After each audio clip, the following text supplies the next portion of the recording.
All right, now, everybody. Quiet, listen to me. We're going to start a show.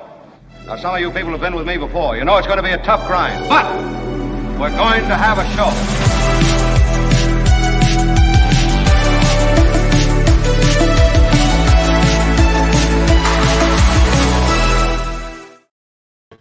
Wait a minute. I hit the wrong button to start that sign. Are we on? Hello? Is this on? Where's Hello? the music? Testing. I don't even understand what happened. I don't either. It was what great. went wrong? They do this to me all the time. I don't know what the hell they do it for. They do it to me all the time. Casey gets it. Two people in this world get it. Casey and Ron Owens. What the hell is going on in the United States of America? Exactly. Ronnie, it's not your old USA anymore. Got Proud Boys and paramilitary groups and trying to overthrow stuff, and it's just no fun anymore. It's not easy putting together the MTS. Exactly, Karen. Karen gets it, everybody. What? Yeah. Albert is here today, everyone. Albert, thank you. Yes, thank you for being here, Albert. And Kim is here, of course. Kim, how are you? Yeah. Wait, Mark, before we start, I saw something on your hand. You put your hand over the mic, and I thought I saw something. Oh, yes. This is so awful. You have no idea. I mean, I've got hand problems that are, so awful. That was so awful, it was beyond description. Exactly. So awful, it's beyond description. About as bad as it can possibly... It's about as bad as it can possibly get. Exactly. Although it's actually not as bad as it can possibly get. But because you've asked, young Albert, I will speak to what's happening with my hand. But first, I want to tell Albert, thank you. what is going on the show today, because we've got a great show. Albert has curated, Kim... Mm-hmm. He has curated a Florida segment that is animal heavy. Oh, this is going to be great. You will like the animal component of Friday Fabulous Florida. If you're new to the show, this is a radio show we brought to YouTube. And so now it's a hybrid. And it's a lot of fun. And it's also news and politics centric. But we do a lot of other things as diversions, pop culture. And every Friday we do Friday Fabulous Florida. Stick around. Bottom of the hour, we'll do that in the first hour. Then in the second hour every Friday, we have two distinguished political analysts in. Jim Avila, longtime White House correspondent and former senior ABC News correspondent, who comes in every Friday and offers analysis as to what's going on. It's been a very eventful week. So we'll talk to Jim and also Michael Shure, who has forgotten more about politics than most of us will ever know.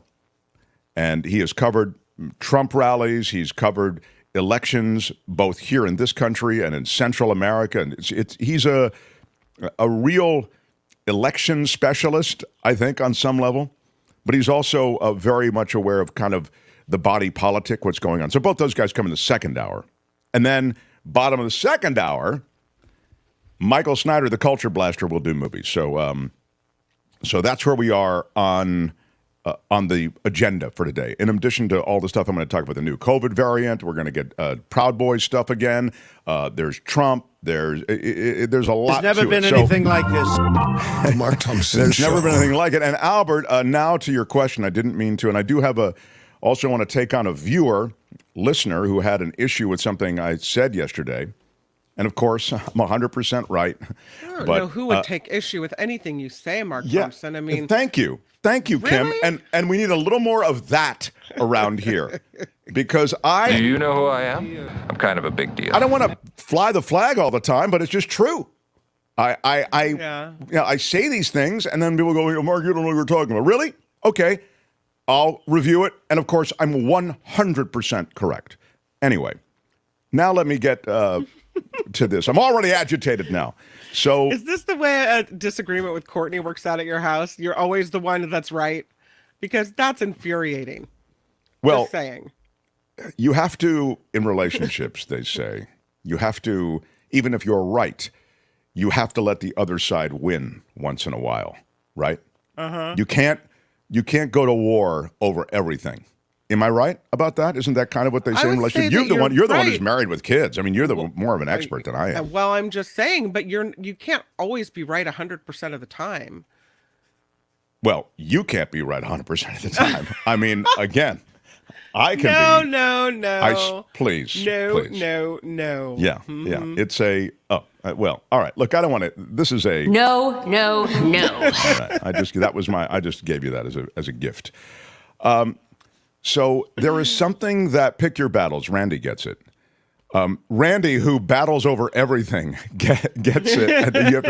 Randy, What? If you're new, Randy in the chat takes on everything from gas stoves to nuclear energy to Trump to, I mean, he always is in there punching away, and he knows that you have to pick your battles. So right on, Randy. Now, quickly, I'll tell you this because maybe you can relate to this, or maybe you will have to encounter this. I have something called trigger finger, I guess. It just started in the last year or so. You've been shooting down at the range lately? Literally, your pointer finger, in my case, closes. It closed overnight. It just closes, and it locks. Okay. And you can't get it open without taking your other hand and opening it, and it's insanely painful. Okay. Ow. So I had that, and I had an injection. They give you an injection at the base of the finger here, okay? So I had that one injection, it's cortisone. Then, all of a sudden, this finger, the ring finger, this is on this hand, obviously, it did the same thing, and it locked. And this is, after another couple of months went by, and then same deal, you had to open it with the other hand. It's incredibly painful. So I go to what you should always do. You should go to the internet and the classic WebMD and scare yourself move. Exactly. Thank you, Albert. You get it. Google it. I mean, it was a choice between going to an actual doctor and finding out what was going on with me, or going to a place where a lot of doctors and other people who don't know what they're talking about have fed a bunch of information into a big vat, and you just dip your ladle into that big vat of information and you pour out the information and figure out whether it's accurate or not. Google it. Right. So that's what I did on my trigger finger. And apparently, pointer finger and ring finger very commonly involved in trigger finger. So then what to do? They tell you to immobilize it. I tried immobilizing it with splints, and it didn't work. So I have to go to the actual doctor. To get to the doctor, 2-month wait to get this special guy. What? Yeah. The trigger finger guy? The trigger finger guy is 2 months. So I go in, they x-ray my hand, all of this sort of thing. And that was for the first one. Now I go back in. And yesterday, and it's really painful and really difficult. And you forget how, maybe you wouldn't forget, but I forgot how much you try to not use part of your hand. It's very hard to do that. When you're grabbing a door or whatever, you clench in ways that so it's tough to open a door without, anyway. So you're in constant irritated pain. So the thing about this visit, and Albert, you're a young person, and Kim, you also are younger than I am, but you may face these things, and I want to show you the way. Try to get a doctor who is more available than like a 2-month wait. And then when you get into the doctor's office, they send in a perfectly fabulous nursing assistant who does a full examination and then gives you the, essentially the situation. Yeah, you're probably going to need a shot, blah, blah, blah, blah, blah. Good. Bam. She leaves. And then 10 minutes go by. And then somebody else comes in, a lady who is a woman who is identifies herself as a fellow. She's a doctor and she works in the department, and she's a fellow. She's a big deal, right? So she's there. I'm thinking, oh, she's going to be the doctor, even though that's not the doctor I came to see or arranged to see or saw the last time. She'll be the one, which is fine. I mean, that's why she identified herself with kind of her deal. Thank you, Gail. So fun getting old. Ugh, happy Labor Day. I will give you word about Monday, Gail, in a moment. Thank you for reminding me. Gail Guthrie, she is Hall of Fame, Gail Guthrie. Yeah. Big shout out. Big shout out. And thank you for the 20. So she examines my hand. We kind of do the same dance that we just done, but now I'm doing it with this fellow and this doctor who seemed very good and very competent, very knowledgeable. And then she says, okay, so we'll probably do a shot today on the one, blah, blah, blah, blah, blah. I said, okay, fine. So she leaves. 10 minutes go by. Mm-hmm. Now the first lady comes back in. I'm thinking, this is just a little, the first lady comes in with a machine. She says, this is a, what is that called, Kim, where they, sonogram. Is that it? Where for pregnant women, they do the same thing where you can say, sonogram. They okay, did so an it's ultrasound of your hand? Ultrasound, thank you. It's an ultrasound machine. So they Same do an difference. ultrasound of the hand, and they show you see and you really can't see much. It looked like my hand was pregnant. Okay, it looked like all. You can't see much. They can see exactly what they're looking for. Yeah. But their ultrasound picture looked just like all the ultrasound pictures I've ever seen of a pregnant woman. You know what I mean? It just anyway. You just so don't you're know what right. looking at. They can tell. Yeah. So she does the whole thing. She preps my hand and with this stuff, that is antiseptic or whatever, and she leaves. So now she. Oh, is there some? I don't know what that is. Anyway, so then the 10 minutes go by again, and then the doctor comes in. And he comes in, it's him. He's got a new assistant. It's a dude, like this tall, big dude with him. It looked like his security. I'm kind of yes, a big exactly. deal. He came in like Bon Jovi comes on stage, all right? He just walked in like, all right, dude, let's do this, all right? He sits down, he kind of does the thing, and then bam. I mean, he did everything but like spit on my hand and just jab it, okay?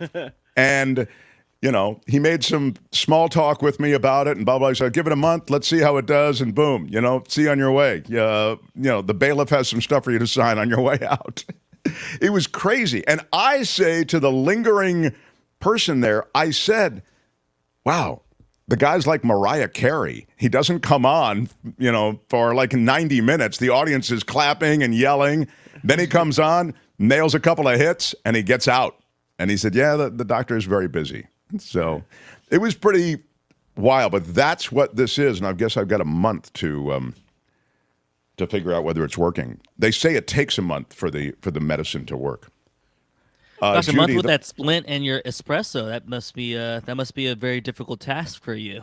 Thank you, Albert, for realizing that it has affected my espresso game. Albert, thank you. This is one of the hands I use normally in grinding the espresso beans, which are, as you know, from Coachella Valley Coffee. Yeah. And then locking the espresso machine in place. And yeah, I'm having to work with my other hand. Yes, but the Coachella Valley Coffee makes it all worth it.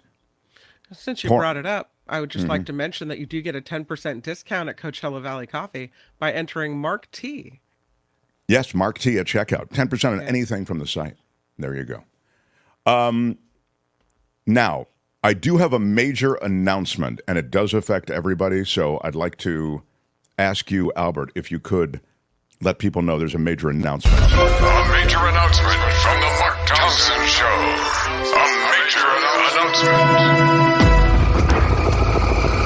Labor Day is Monday. There will be no Mark Thompson Show on Monday. What? I know. I'm sorry. I can't. This is great. What do you think? You deserve a day off or something? It is not without an internal pain that I make this announcement. Because what the hell is going on in the United States of America? I want to give the audience a day off and hoping that you'll end up just liking us more on Tuesday. Now, Kim and I actually have stuff to do, and we're going to do an interview on Monday, so we actually will be working, but we won't be doing a live show on Monday. Albert, you get the day off. What are you, union, she writes? Yeah, I mean, it's a I think it's What can you tell us about the scene? It'll be Monday you can sleep in, Larry. Is there a Nikki Maduro show on Monday? There is not. Oh, so now we learn. There's never been anything like this. Are you doing the after party live on Monday? The after party is dark. Oh, my God. Well, yes, there'll be no show for people to land on. Well, you know what? Just save it up. Come here on Tuesday. We'll bring Nothing. we'll bring the 810 Friends Network is dark on Monday, so that's the way it is. Yeah, that's the way it's going to go down. Now, there's a lot going on. I'm going to park the politics for now. Although I got to say, this is these ex-Proud Boys who they nailed, and then they go through the whole trial, and then they were weeping in court. And I mean, look, this is an extremist group. I mentioned it yesterday, but I'll just revisit it for a moment. They're paramilitary, bent on really bad stuff. And the 17-year prison term that this dude, Joseph Biggs, is the organizer, and then the 15-year sentence for Zachary Rell, in Kim's view and in my view, it's not sufficient. Nope. I mean, these guys perpetrated real violence, and they were involved in an attempted overthrow of the U.S. government. And, I mean, people talk about, and they talk about the libs and owning the libs. Hey, the libs let you slide, in my view. It was too lib. I would have cracked the whip harder. Yeah. And you say, well, you got to give them a break. I mean, they don't. Okay. Albert, do you have the video of them on January 6th? Can you run a little bit of that? Check this out. Yeah, thank you. Here it is.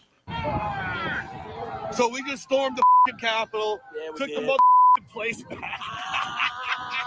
That was so much fun. So much America. So much America. More murders. January 6th will be a day in infamy. Yes, yes.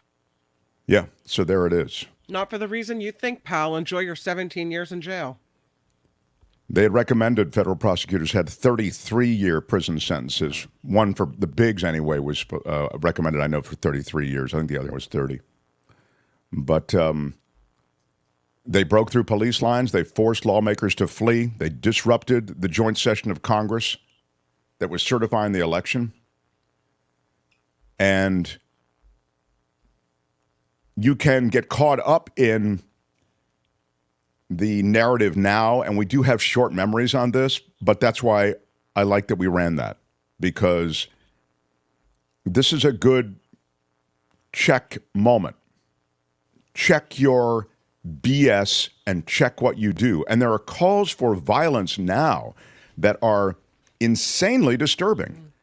And there are calls for violence that kind of feel like there's going to be, it's sort of one-off violence. There's even the threat of assassination in the, it was introduced by Tucker Carlson in the conversation with Donald Trump. But let's park all of that to the next hour. But anyway, all I'm just trying to say is that these guys who get swept up in a cause or a moment, you really see how myopic they are.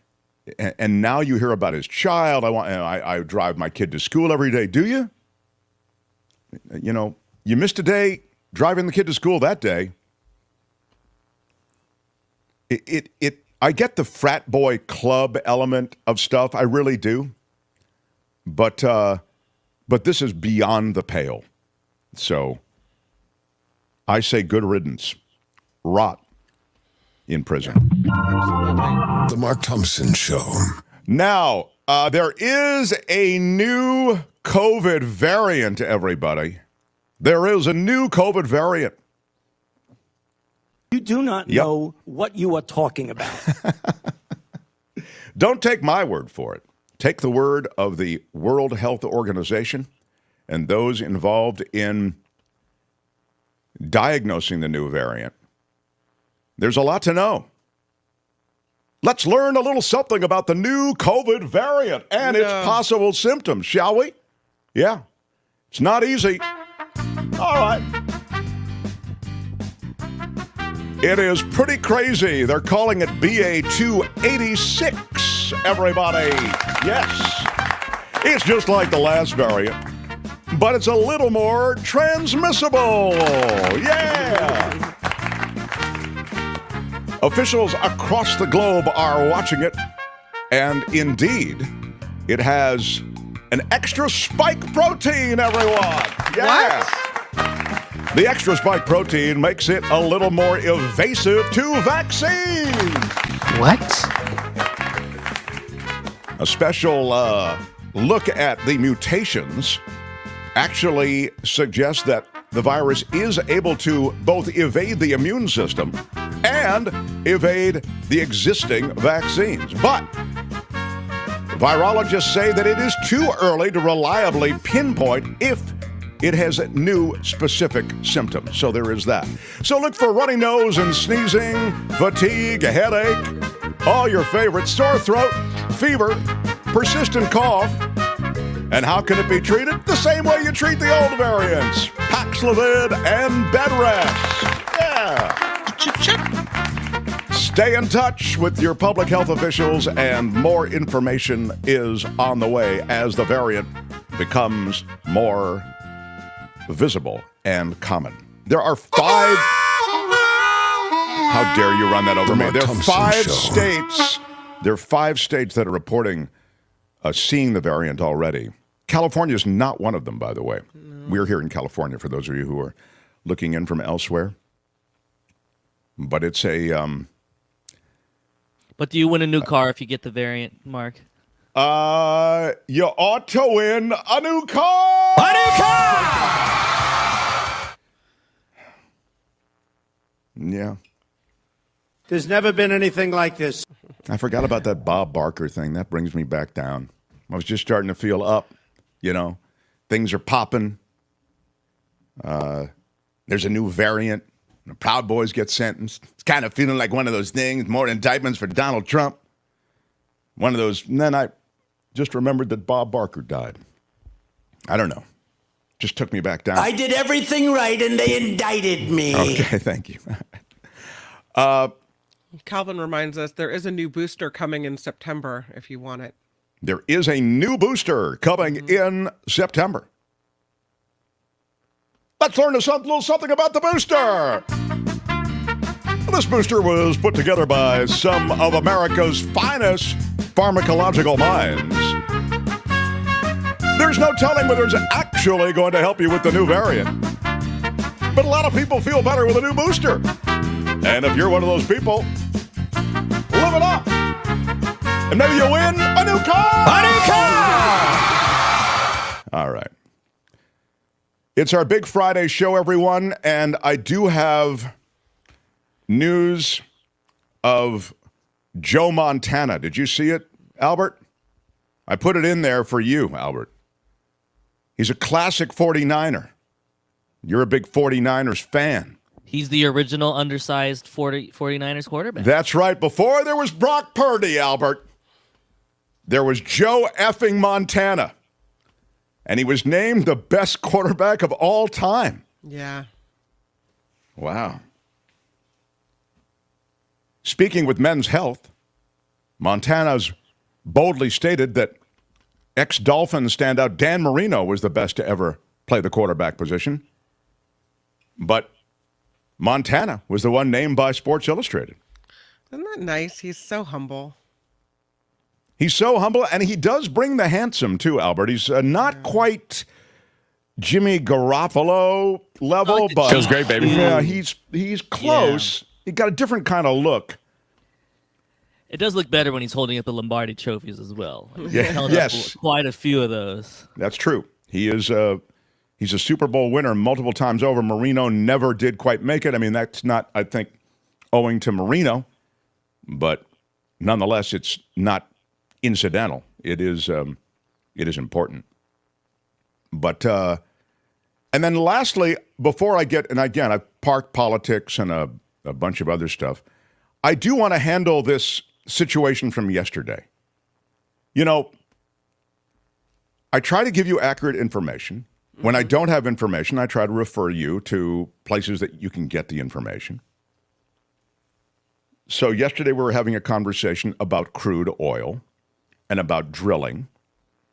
And I made the point that it used to be that domestic oil, and this is something that I feel still should be the case, and I've made this point repeatedly, but again, I made it yesterday and I kind of just reviewed some of the history, just briefly, which is it used to be the case that when you were a big oil company and you're drilling on U.S. land and you've gotten this lease and you get all these tax breaks, et cetera, that oil should stay in this country. And I made the point that it used to be that oil did stay in that country. It was not then allowed to be exported. So that's when I was saying I think they should do that. I was trying to say, hey, this isn't some revolutionary idea I have. We used to do it like this. But then it was changed in 2015. We get this. And this is in after hours, I believe, or maybe it was in real time. I think it might have been in real time in the chat. Andrew Peters writes, Mark, sorry, your comments on our oil, 100% false. Oh, that's all it takes. Here we go. I'm thinking, well, Andrew Peters, first of all, 100% is the top percentage. So I'm thinking, there's nothing I said that was accurate? Clearly you feel there's literally nothing I've said. You said 100% that is accurate. Well, I thought maybe Andrew Peters is right. Maybe I've misspoken. So I go back and I actually scour for information on it. And I find not only am I not 100% wrong, but Andrew Peters is 100% wrong. I'm sorry, Andrew Peters, but I was 100% correct. And now I'm just going to give it to you. What was that? Oh, this is, sorry. This is my fingers hitting the wrong button. Here it is. I just wanted to bring it up for you. During and many of you will remember this, early 70s, the OPEC countries, OPEC stands for Organization of Petroleum Exporting Countries, these Arab countries in the Middle East, Middle Eastern countries, they imposed a ban on petroleum exports to the United States. It was there in the Arab-Israeli conflict, and there was all the shadow of all the turmoil in the Middle East, and add to that this ban on oil exports to the U.S. from these countries, right?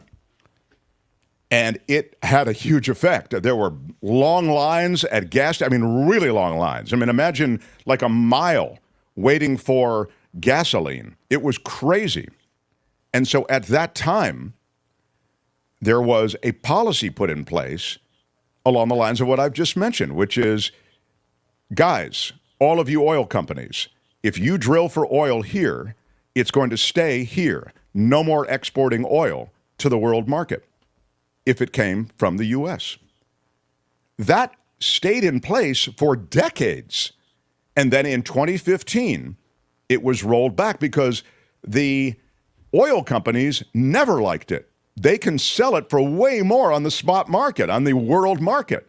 So to make money, they wanted to be able to export the oil that they drilled for here, which I've always felt is a bad deal for us. We give you oil leasing deals, we give you tax subsidies, and now you're allowed to export that oil to other countries at a huge markup. And then what do we have to do as Americans? We have to buy those barrels of oil back at inflated numbers because it's out on the world market. So you get what I'm talking about. So I mentioned that yesterday, and sure enough, all the information that I gave you was correct. So Albert, put it up again. What's his name? Andrew Peters? I don't know if you're still in the audience today, Andrew Peters, but I'm just not sure what apology I want from you. There's I like the Tubin. There is no defense for my conduct. Yes, I think that's a strong one, but I like it was wrong, it was stupid. It was wrong, it was stupid, and I'm trying to be a better person. But I also like if you want the high ground, like to just say maybe it was a mistake on your part, Andrew Peters. I misspoke. You could go with the whoopee, I misspoke. Yeah. But I would like you to include the stand corrected. I stand corrected. Exactly. As Asian on the show, I will also accept a Stephen A. apology. I wanted to apologize to the Asian community, the Asian American community. Yes, you should apologize to the Asian American community too, Andrew Peters. I will say one thing about your comment. I like that you say sorry. It's a little less arch. You know what I mean, Kim? When somebody says sorry, Right. it's almost like they're saying, with all respect, I have to say. So I'll give you a little credit for saying sorry, but then I take the credit away for saying 100% false. Because, of course, as I've just told you, everything I said was 100% accurate. The Mark Thompson Show. Kim's news next, and we get into Florida. Smash the like button like a boss. I know we're all over the road today. Smashed it with your iron rod. All over the road, but we love having you all here. Much to do. We'll do heavy politics at the top of the next hour. We'll talk about everything happening in Trump cases and beyond, and movies at the bottom of the second hour as well. Kim's news, Mark Thompson Show.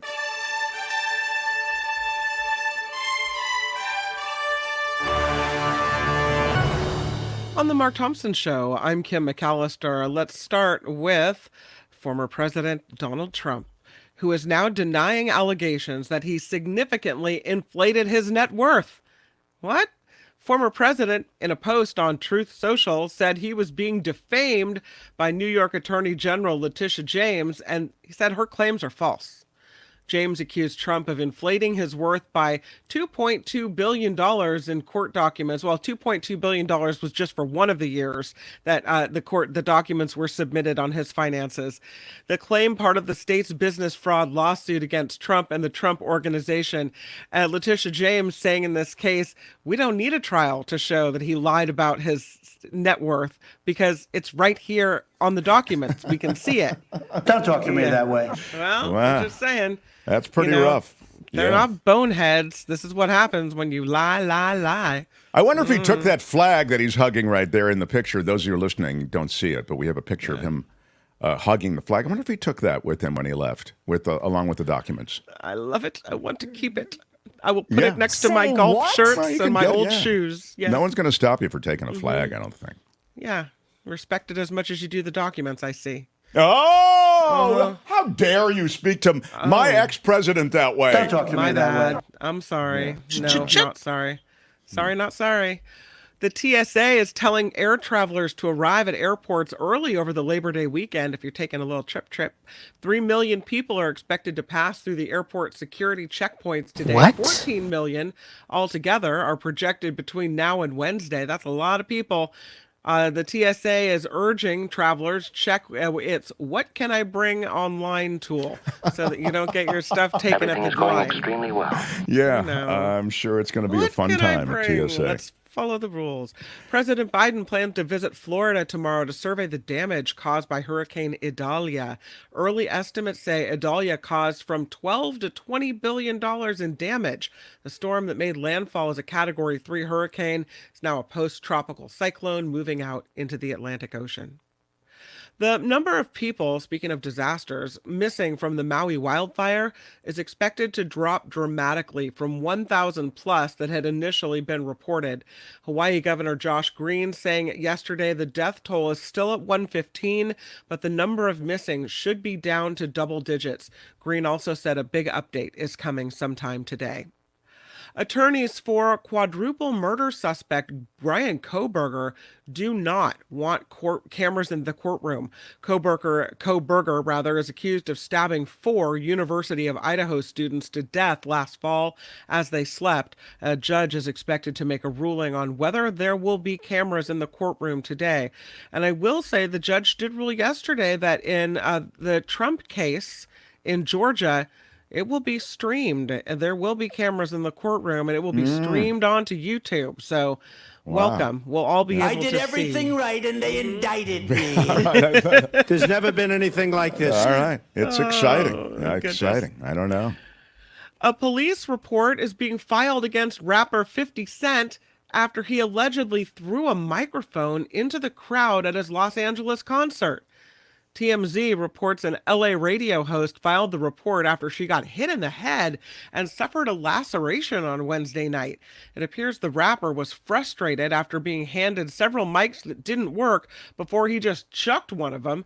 The host claims 50 Cent looked directly at her before throwing the microphone, while the rapper's lawyer said his client would never intentionally strike anyone. He was, the 50 Cent concert was actually canceled, I believe, in Arizona because of, you can check this, I'm 100%. Google it. You can, Andrew Peters can check this for us.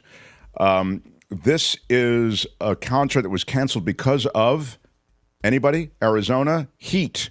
It was 116 degrees, and they felt it was just unhealthy, and they literally canceled the 50 Cent concert.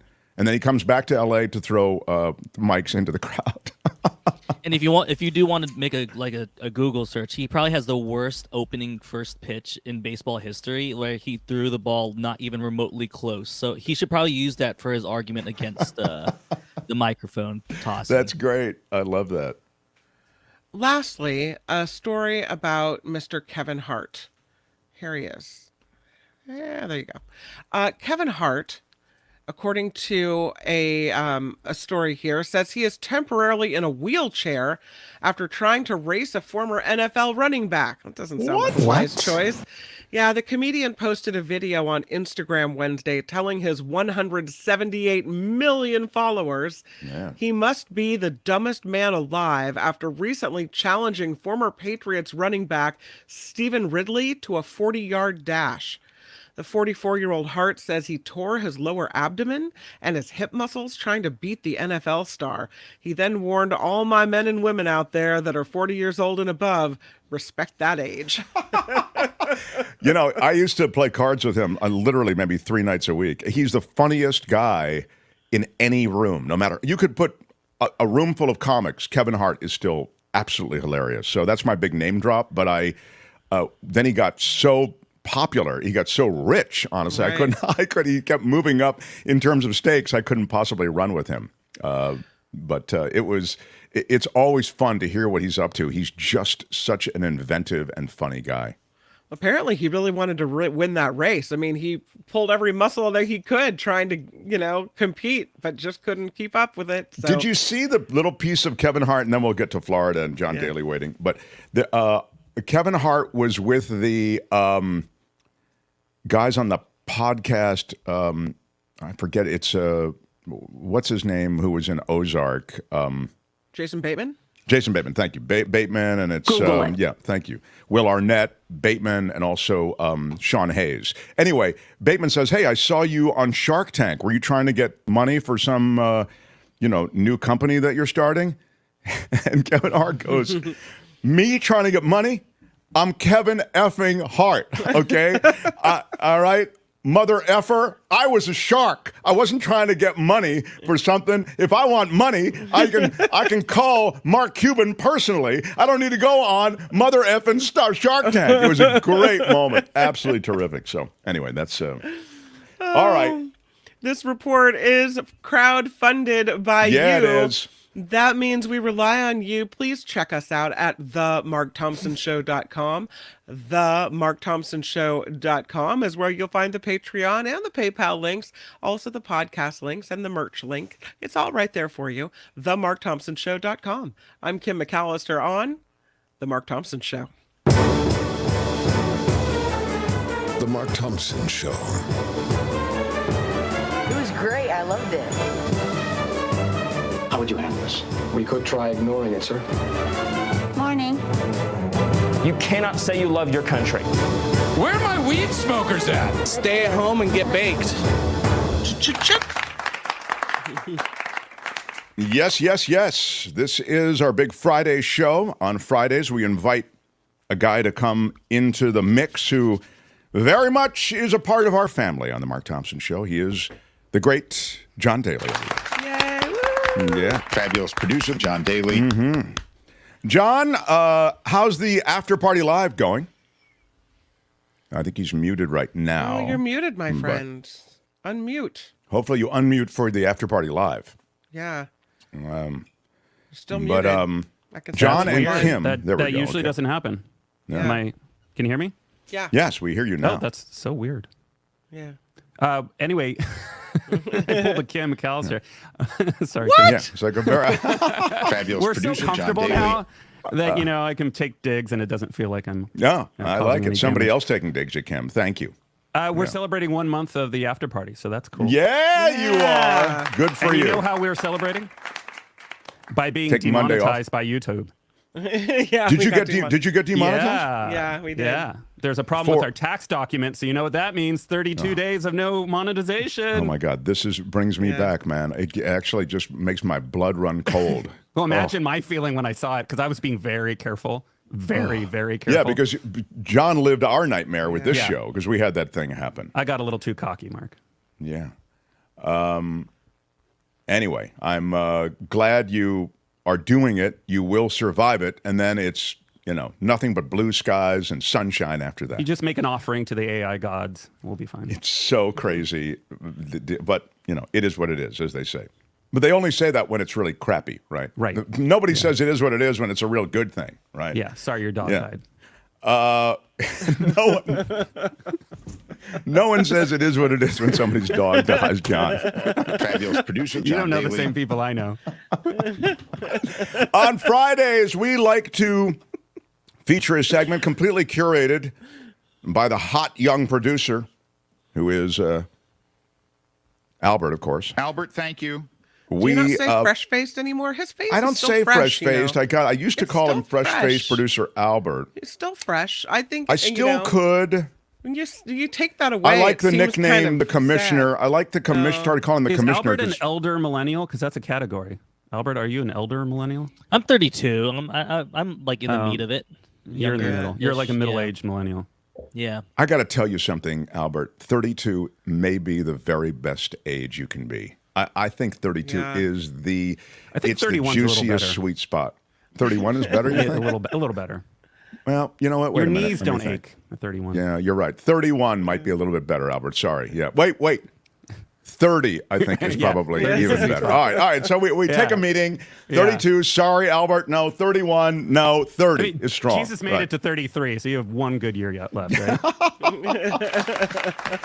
This is Friday Fabulous Florida.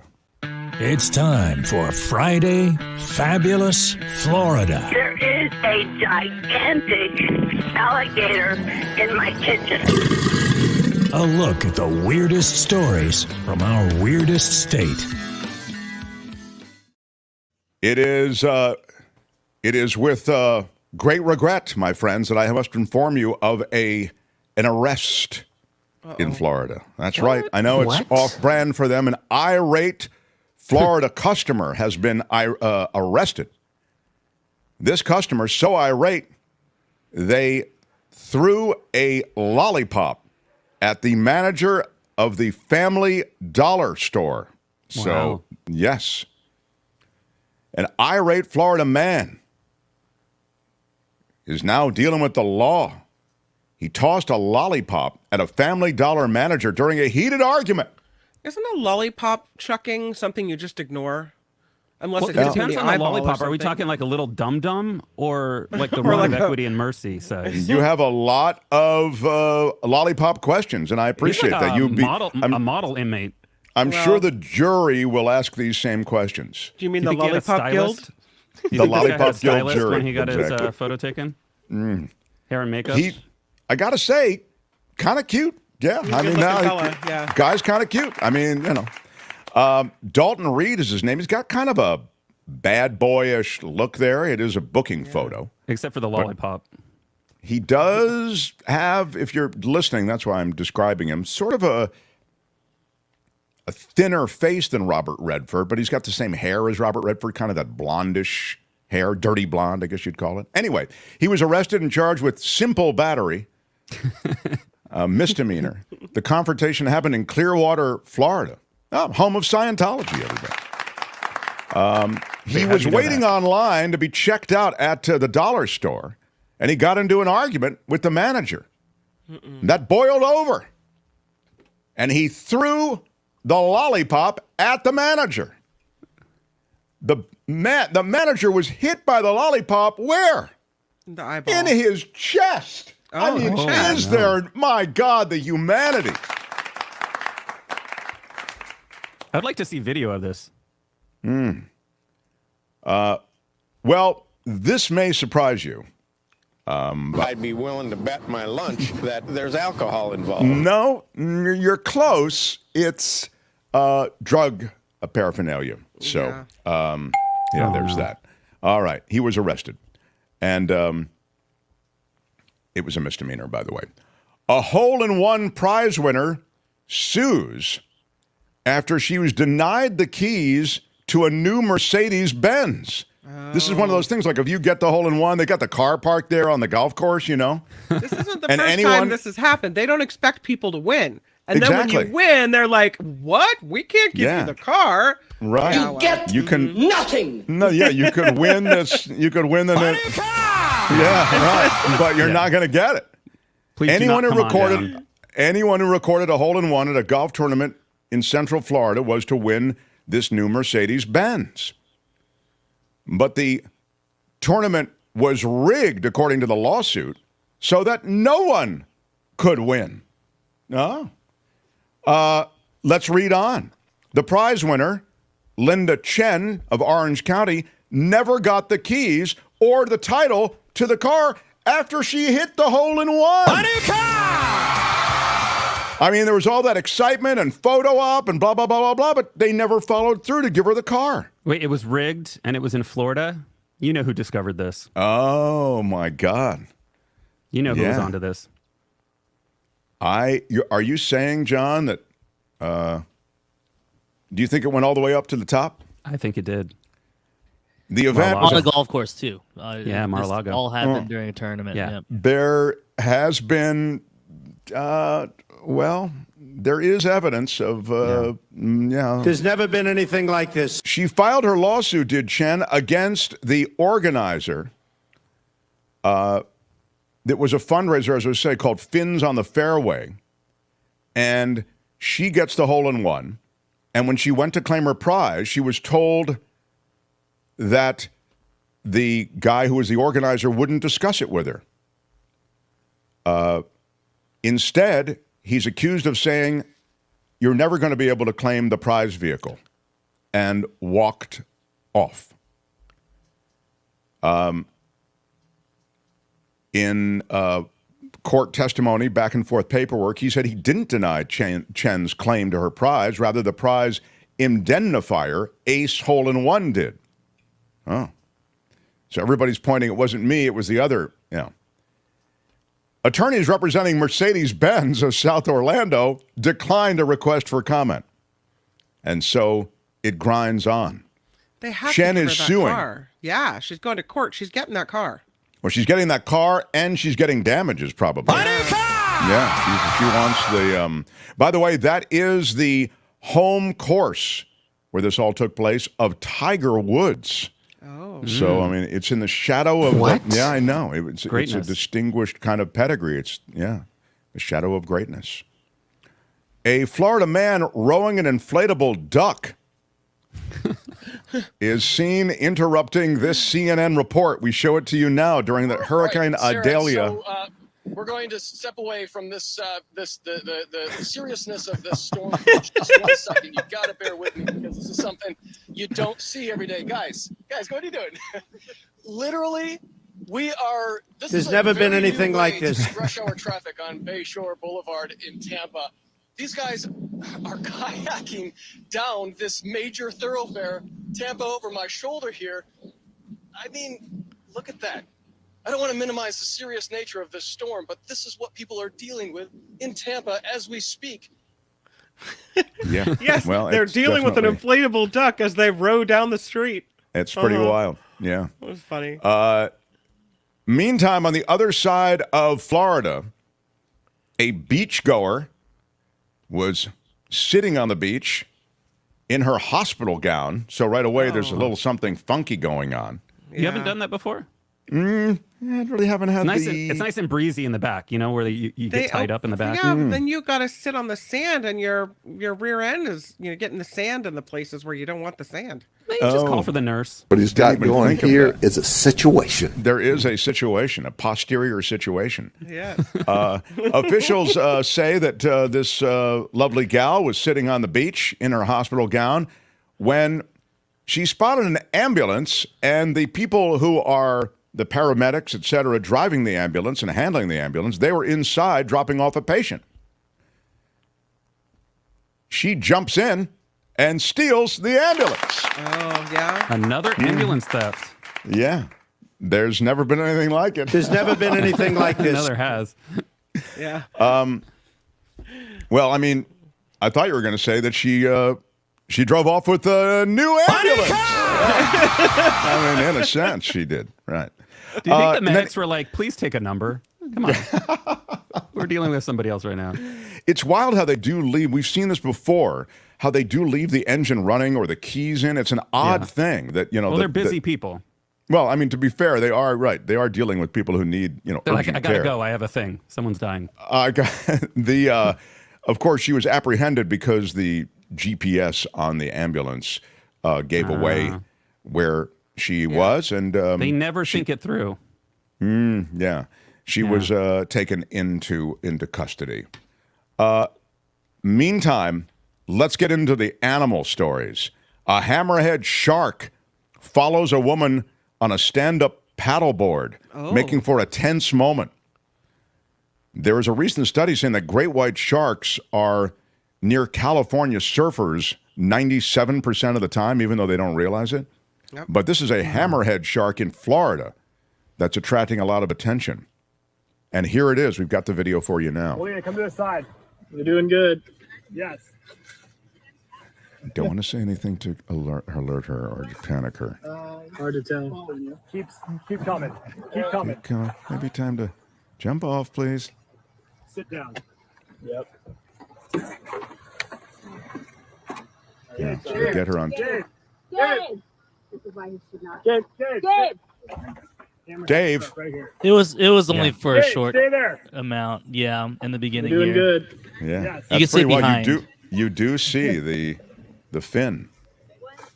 Hard to tell. Of course, I love sharks. I love sharks. They it is mating season though, isn't it, Albert? Is that the thing? Right now it's mating season. Yeah. And This they're is one of the hungry. reasons I have absolutely no interest in doing this.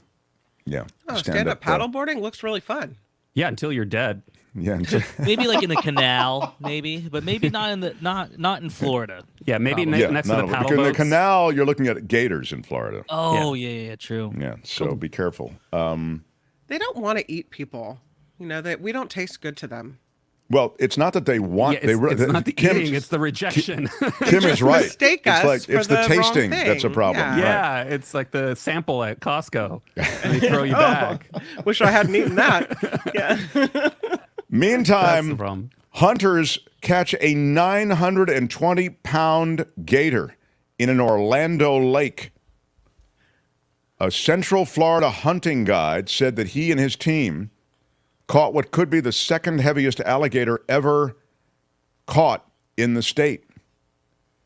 They captured this gator, weighed 920 pounds, measured 13 feet, 3 1/4 inches in length. This guy runs Florida gator hunting and has been a guide and licensed charter captain for almost 20 years. I've lived here my whole life. Oh, here he is. I lived here my whole life. Can we hear him, Albert? And licensed charter captain for almost 20 years. Here he is. But this was once in a lifetime. I've lived here my whole life, and I think about gators, but I've never really experienced this. Kevin had his two buddies with Would him. you say that there's never been anything like this? Would you say that there's nothing in your history? There is nothing in our history that quite compares to this. Would you say? I've never seen anything like it before. So immediately all I kept saying was, guys, we have to be smart. We have to play this safe. And I couldn't have been with better people. When we saw this gator, it was way bigger than anything we've ever caught before. It took the guys 4 hours to get the gator. I laid down in the front of the boat and said, all right, I have to lay down until we get back because I thought I was going to die. That thing was huge. Kevin says they found it in a lake in the Orlando area. where people are. But ultimately, if a beast of that size gets a hold of you, or God forbid, a child, the odds are tough. And I don't ever feel good about killing an animal.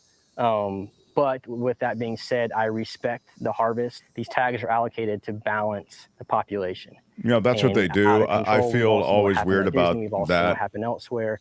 But there you can see the gator. We can lose the audio, but Kim, they don't like to eat humans. We don't taste good. Yeah, I think they do. I mean, alligators, I don't think are quite as discerning about the. I think they eat whatever they get. About the meal, right? As sharks are. Yeah.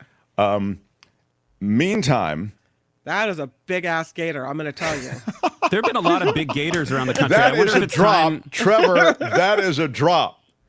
That is a big ass gator. Is a drop. This thing is ready to pop, people. That's right. It's right in that same range. I wonder if it's time for a pageant. We've had a lot of large gators reported. What if they had a gator pageant?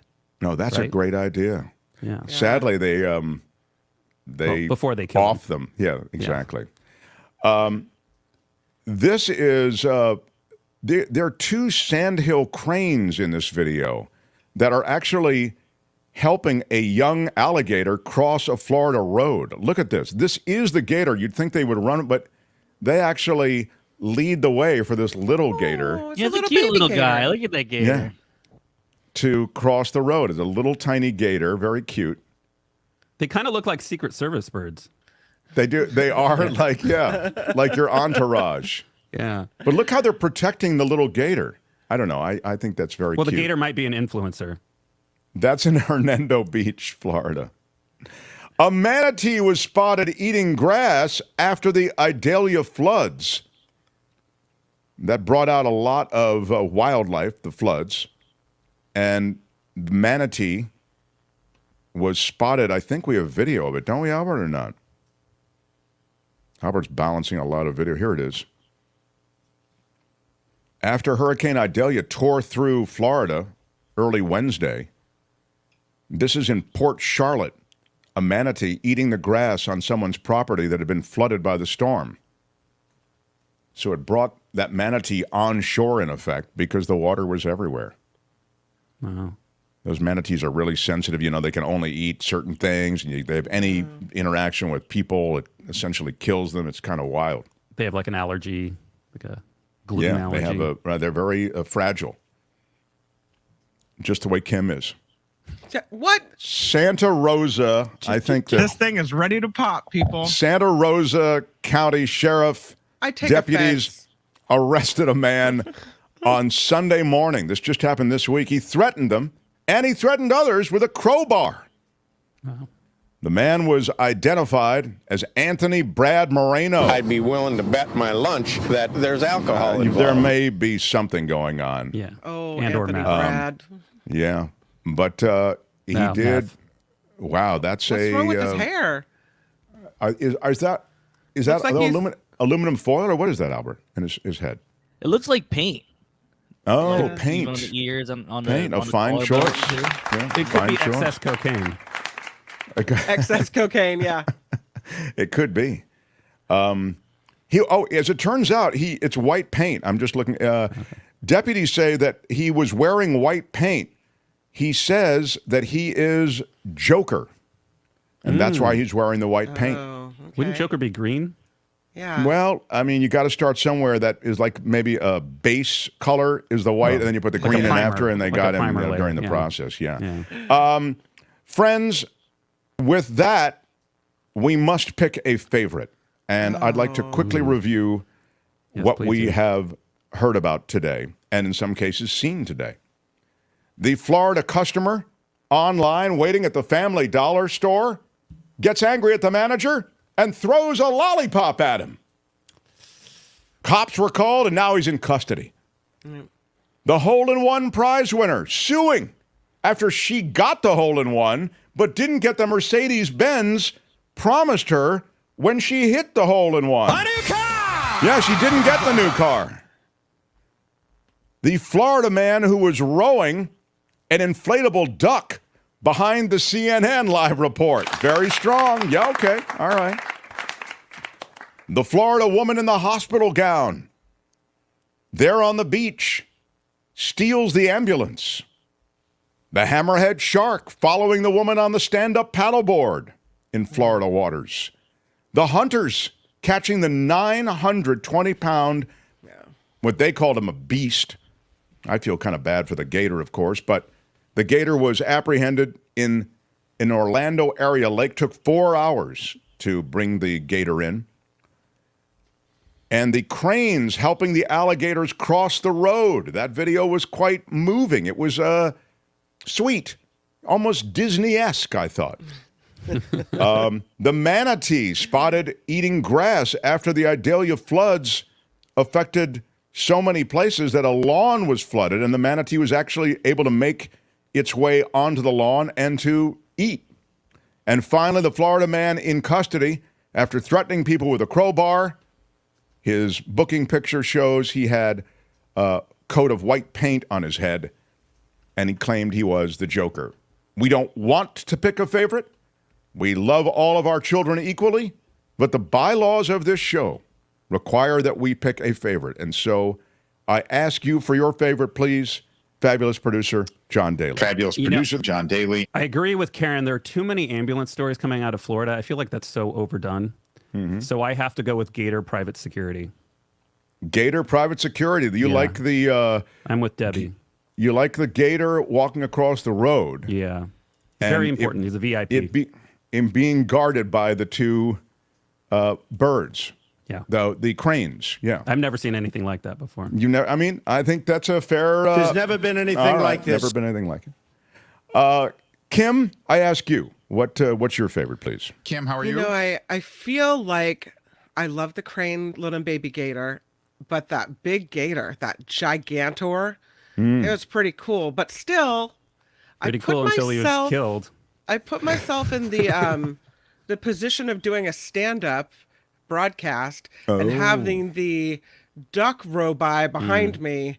I think I have to go with the duck. The inflatable duck. I'm going there. Yeah. All right. The inflatable duck from Kim. Yeah. That was very Florida. You had hurricane, flood, and weird, kind of funky, which was Florida. I can definitely think that's a defensible position. Albert, what was your favorite, please? Yeah, Albert, in the polls, inflatable duck is the popular one with the woman stealing the ambulance close second. I kind of like the inflatable duck. It's just a great visual. There was no context to that story. Usually the stories I find, there's like text and something to go off of. That was just, you just watch the video and it's straightforward and it's only in Florida. Yeah. Albert, I agree with Julie. You really have outdone yourself this time. It was very strong, Albert. Albert, thank you. Yeah, very strong. Yeah. I didn't add a different search this week, but I didn't find anything. I'm adding into my algorithm Florida machete to see if there's any new stories now. And inflatable. Unfortunately, no, nothing this week. Kim, did you ever have a weird report like that? Something behind you? Yeah, but because I was a radio reporter, nobody could see what was happening. But I had a lot of people walking behind me, like waving, doing things, making nobody noises. Yelling or grabbing people your mic. Yelling swear words. Yeah, nobody ever grabbed my microphone, but a lot of people swore behind me. Yeah. I was mauled on Thanksgiving Day by a bunch of 12-year-olds at a Thanksgiving. So literally mauled. They yanked there were tons of them. And I had to throw back. I was doing a weather live show. It was right at the beginning of my career. It was like the first year of my television stuff. And I literally had to just throw it back to the studio. It was horrible. It was just awful. So it does. There's never been anything like this. It really had not been anything like that. You should have brought some candy to throw. Exactly what I needed. I like the cranes also. That was my favorite. Karen Q says, "Can we see the cranes again?" Yeah. I'm sorry, the bylaws require that you'll have to go back and watch them again on your own. But there's no alligator murder in that one. So. Crane crossing guard, so cute. Yeah, exactly. That's Friday Fabulous Florida for today. This has been Friday Fabulous Florida. There is a gigantic alligator in my kitchen. Y'all come back now here. John Daly, thank you for joining us. Have a great day and a producer, John Daly. Great show and the After Party Live. And continued success, pal. Love seeing you. We'll see you at 105 Pacific. Oh, yes. Bye-bye, John. Bye. Mm-hmm. All right, we continue on. The Mark Thompson Show. On Fridays, these guys come through. They give us a great sense of what's happening politically.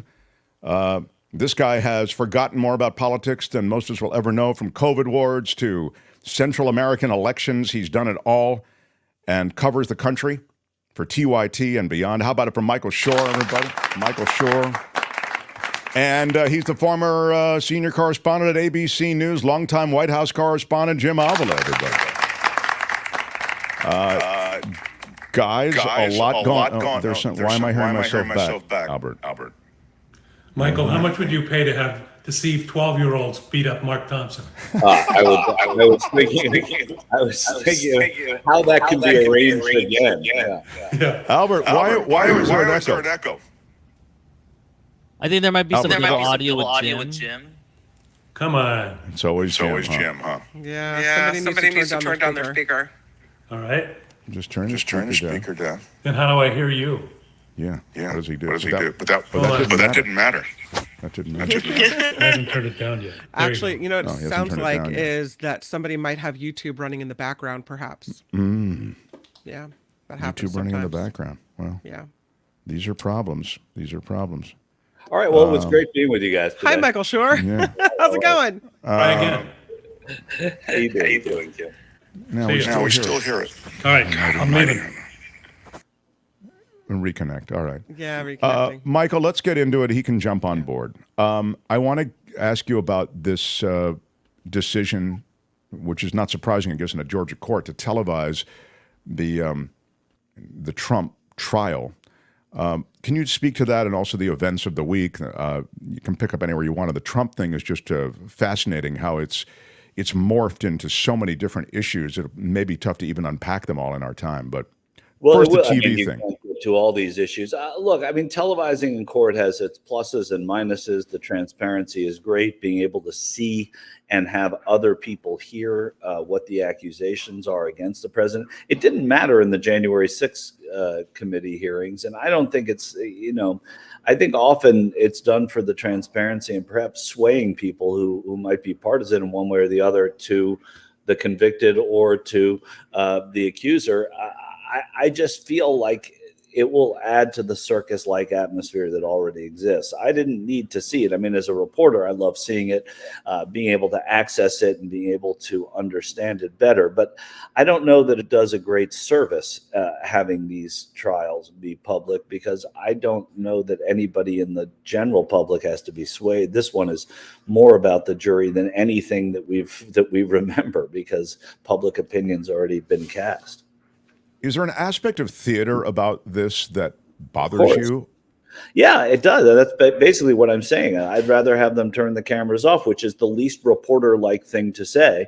But knowing that reporters will be allowed into the courtroom regardless and can tell us all in honest and well-studied ways what's going on in there. I don't need to see it, and I don't need to have the politicization. I don't need to see clips of Mark Meadows or Donald Trump or any of the others on Jimmy Fallon or any of those other shows. It does add to the circus-like atmosphere. This is already a circus. Dialing the circus down might actually be the best thing for it. Jim, on cameras and the courtroom. Yeah, You've been in favor of it historically.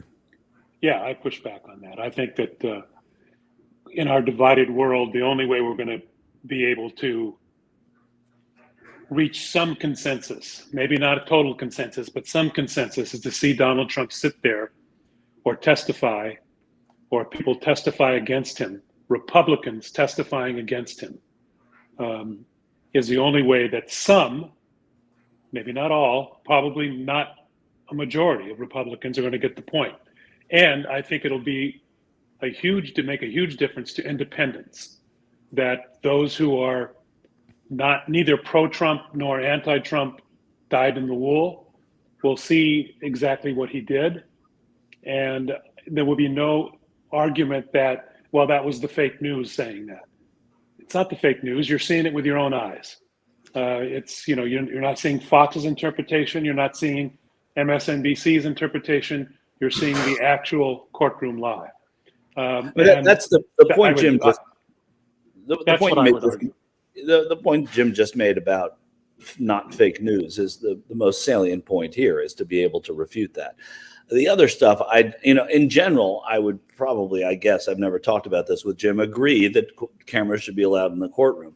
I don't feel that anybody has to be swayed anymore. I think we had open hearings at the January 6th committee. I think we had open hearings every time this has been debated in public. Hearing Donald Trump testify, sure. But is that worth the circus? It isn't to me, except for what Jim just said, which is the idea of refuting this as fake news, to hear people say it. We've heard Republicans talk down, and we heard people who were Republican march before that committee night in and night out during the prime time, which, if you want to talk about a circus, the prime time broadcasts of those committee hearings. So I don't need it anymore. But it does allow for people to say, no, this is exactly what happened because you saw it with your own two eyes.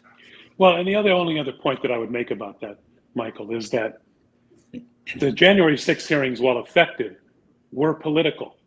They were held in a political body. And the excuse that the Trumpers and some independents might be able to use is, well, it was a political assassination attempt. This is the courts.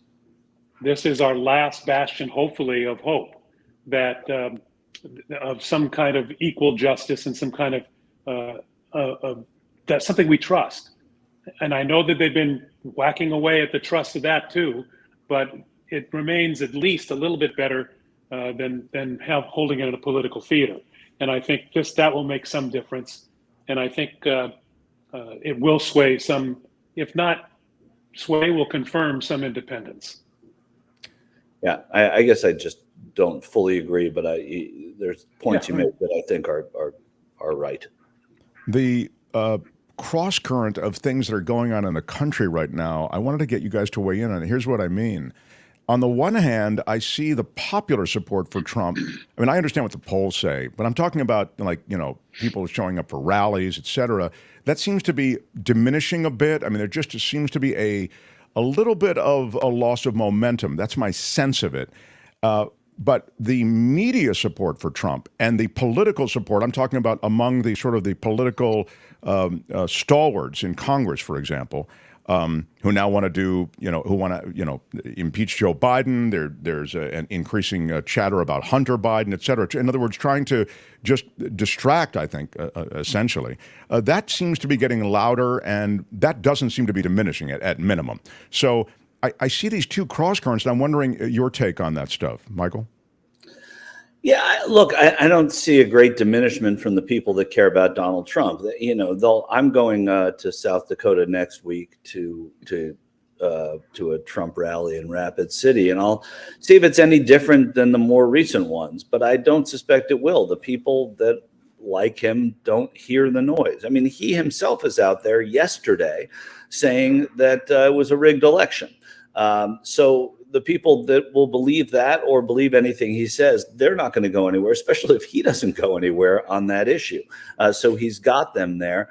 But you do have other Republicans out there, and it seems like there's some seriousness going on in the way the Republican Party is looking at their other options for the first time. I mean, we always said, why don't they turn elsewhere? Why don't they turn elsewhere? Well, an election year forces that upon them.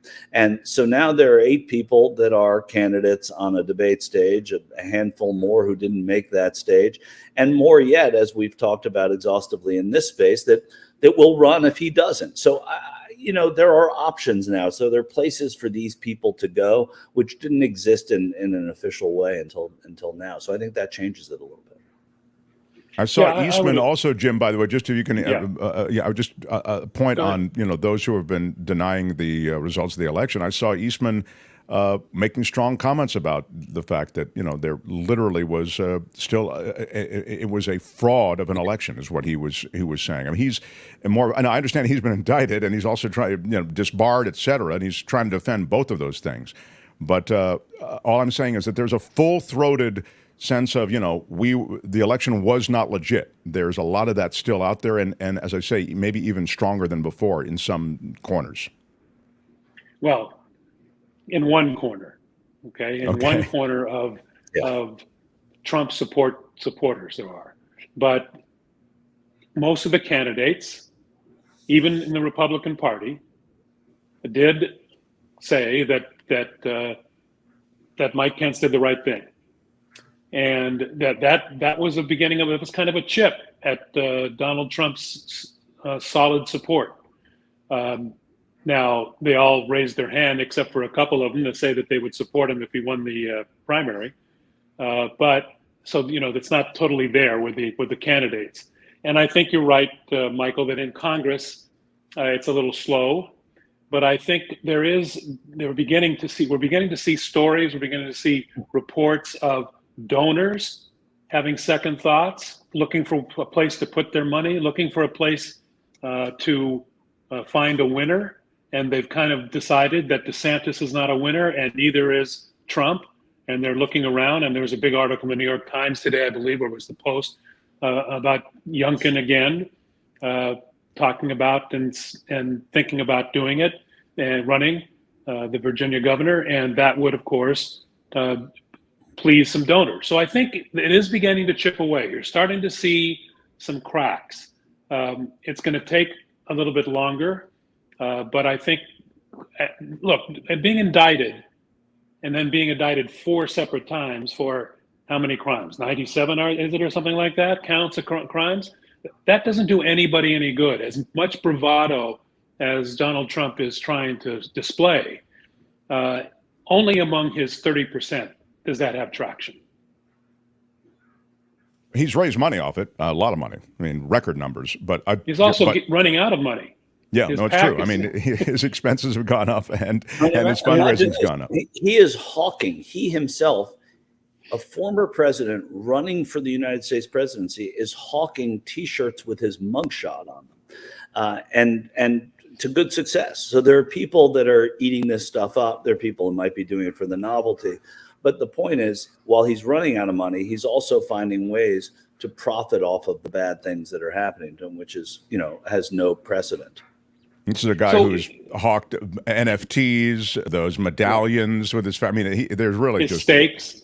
Right. I mean, but remember, there's how many people voted last time? 180, 160 million people voted last time? 160 million, I think.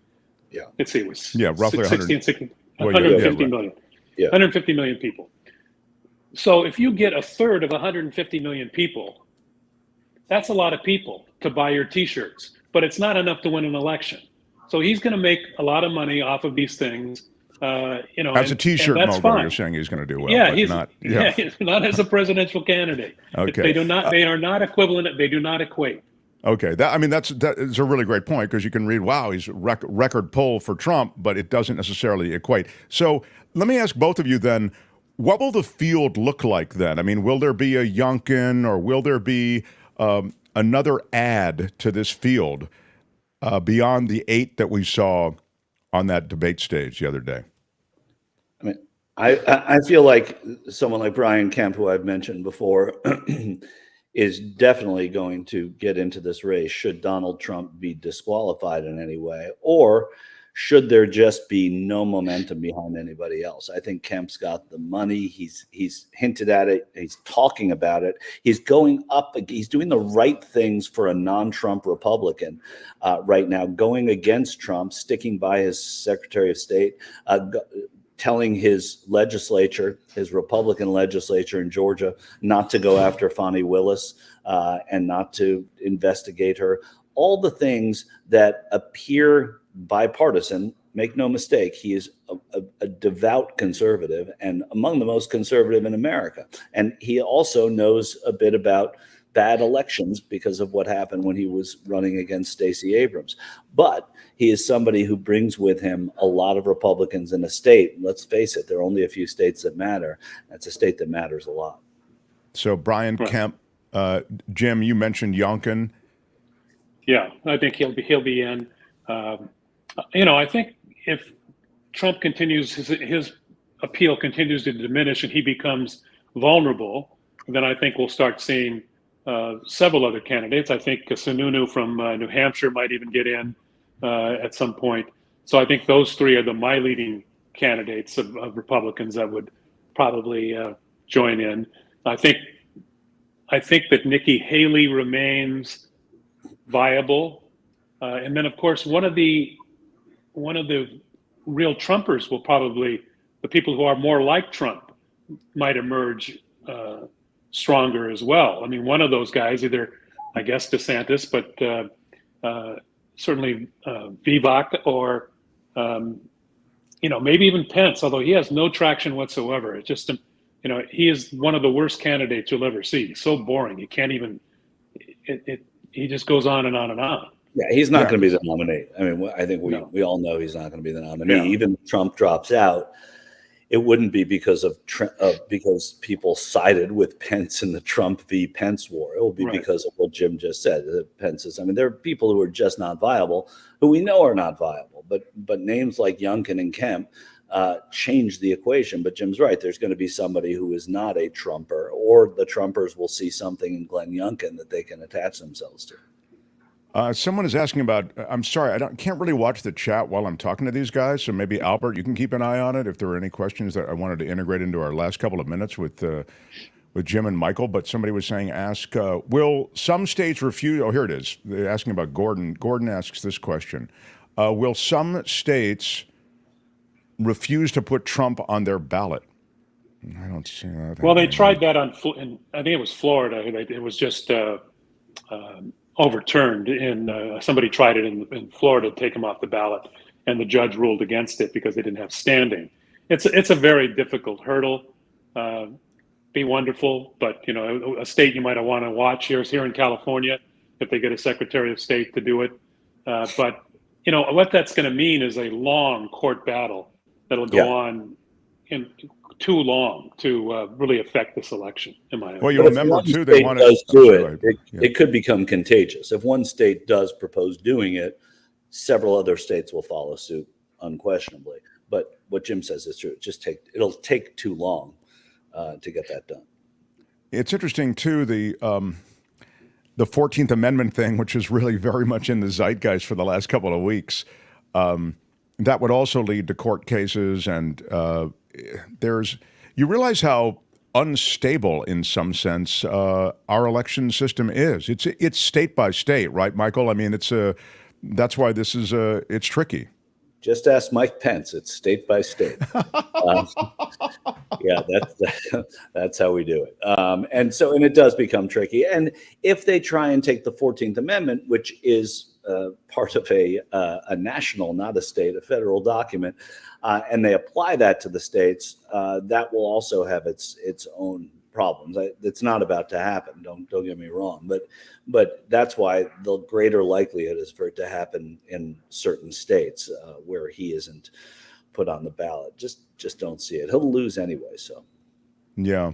I mean, California had you're just making me think of these things that states have done. And our state, California, had the provision that no presidential candidate should be eligible to be on the ballot unless they release their taxes. Remember that? That was actually a ballot provision, I think, that was voted on.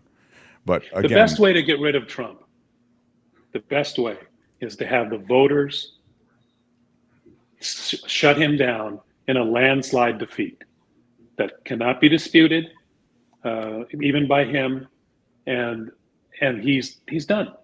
Yeah, it's better than any kind of courtroom type of decision that throws him off the ballot. That'll just make him a martyr. There's no gray area with that.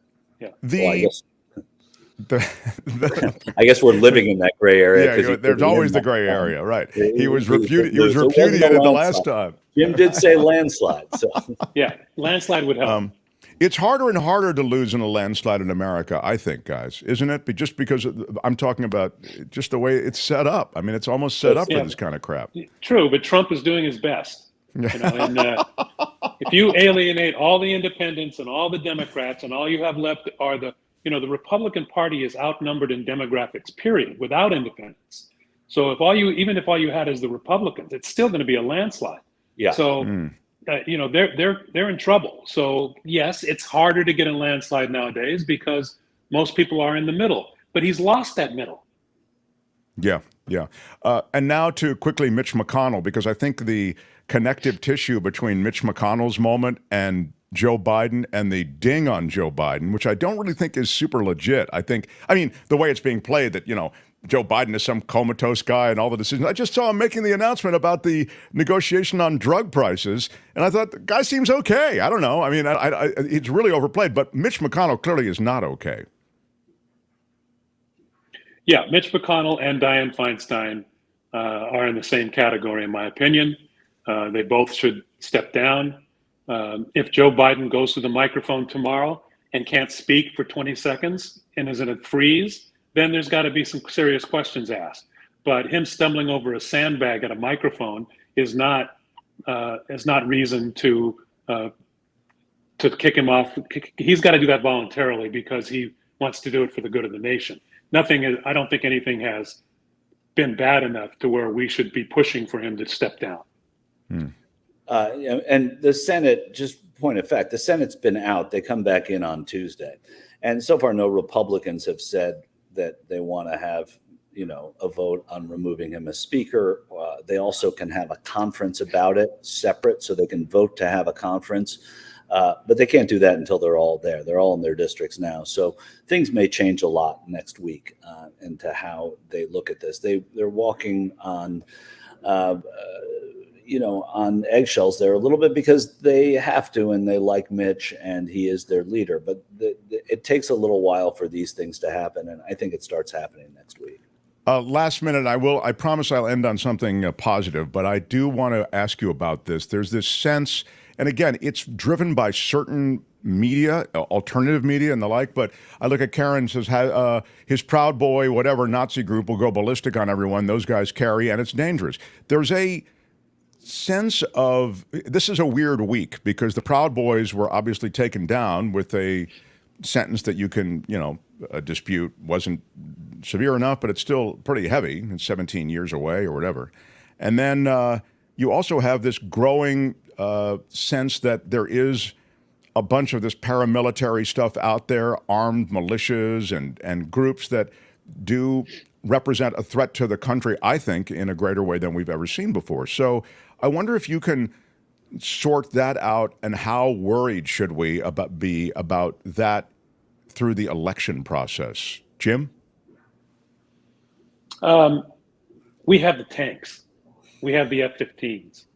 They have AR-15s, and there are a very small amount of them. I didn't see any of them down in Atlanta, none in New York during his indictments. I think that these court hearings in D.C. that have put these people away for long terms is having some effect, making people think twice a little bit about being that violent.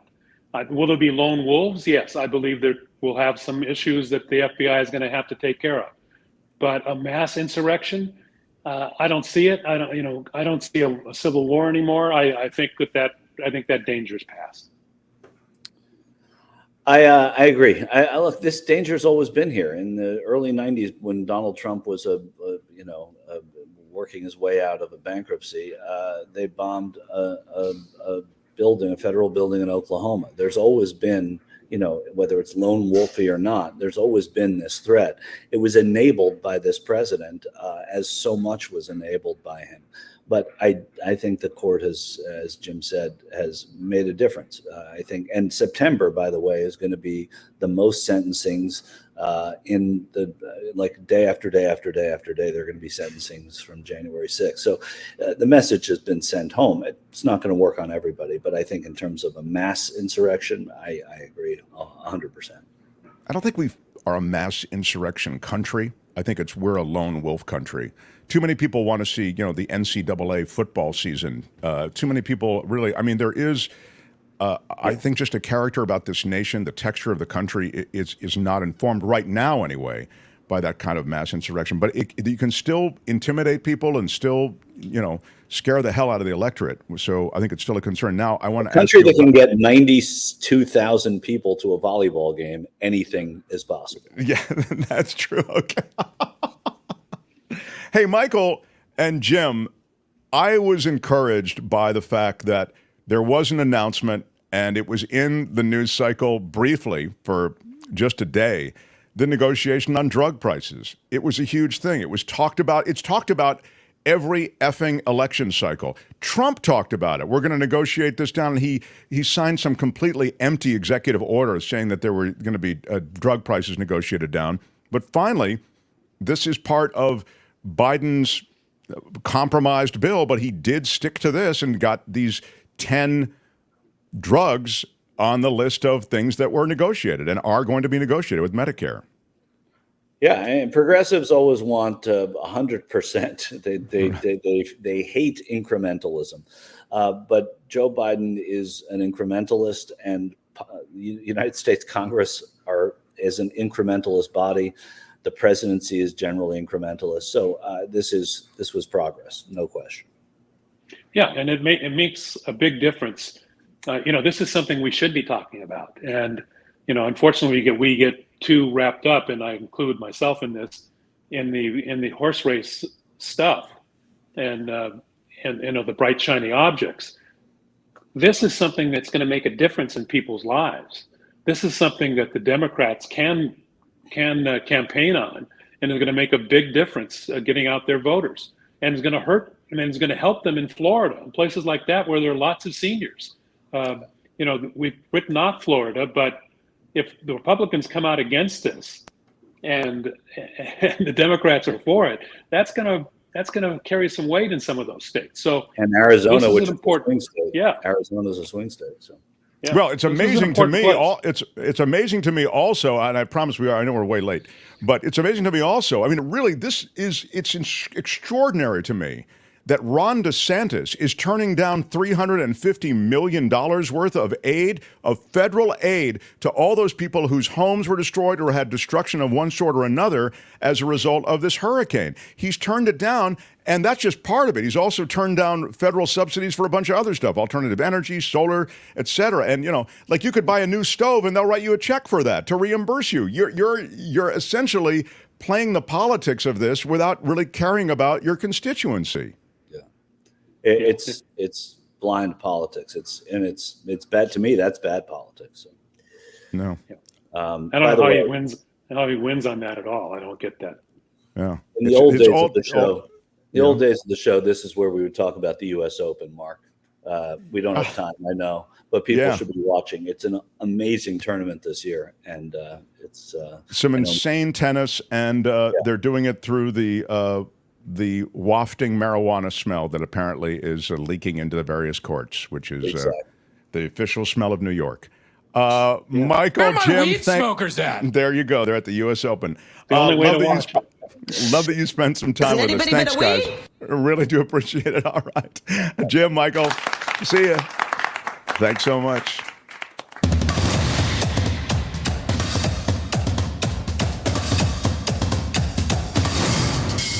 The Mark Thompson Show. Who's Mark Thompson?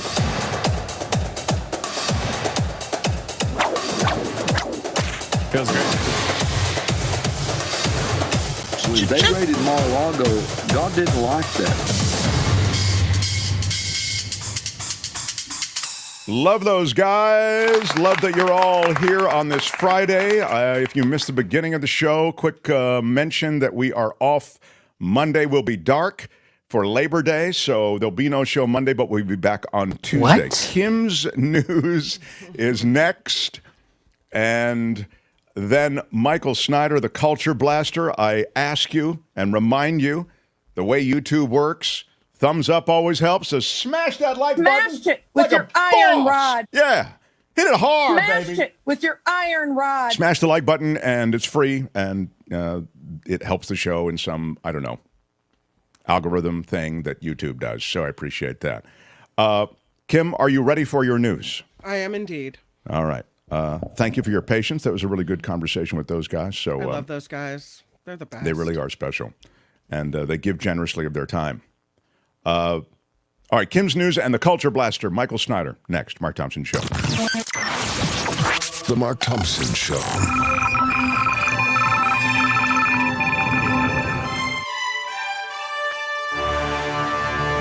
Yes, on the Mark Thompson Show, I'm Kim McAllister.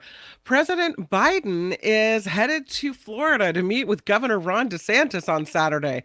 That'll be an interesting meeting. Wow, I want to The hear about that. President traveling to Florida to survey damage caused by Hurricane Idalya. President Biden, who is running for re-election in 2024, and DeSantis, who's campaigning to be the Republican nominee, have been in regular contact to coordinate state and federal response to this storm in Florida. A manhunt is on in Pennsylvania for a dangerous convicted murderer who escaped from a Philadelphia area prison. Here he is. His name is Danilo Cavalcante.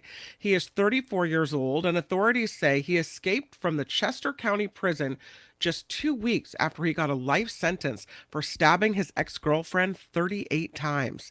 His wanted poster describes him as exactly 5 feet tall and 100 pounds. The public is urged to call 911 if they see him.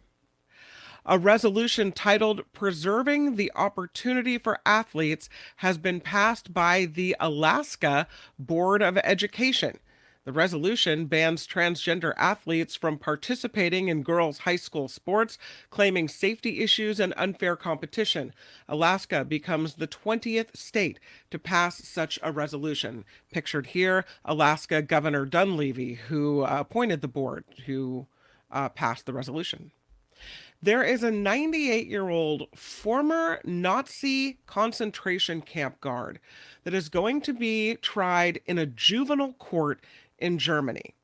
The public prosecutor says he was a minor when he allegedly assisted in more than 3,300 murders during the Holocaust. They're not making his name public. He is only being identified, I believe, as Gregor F. at this time.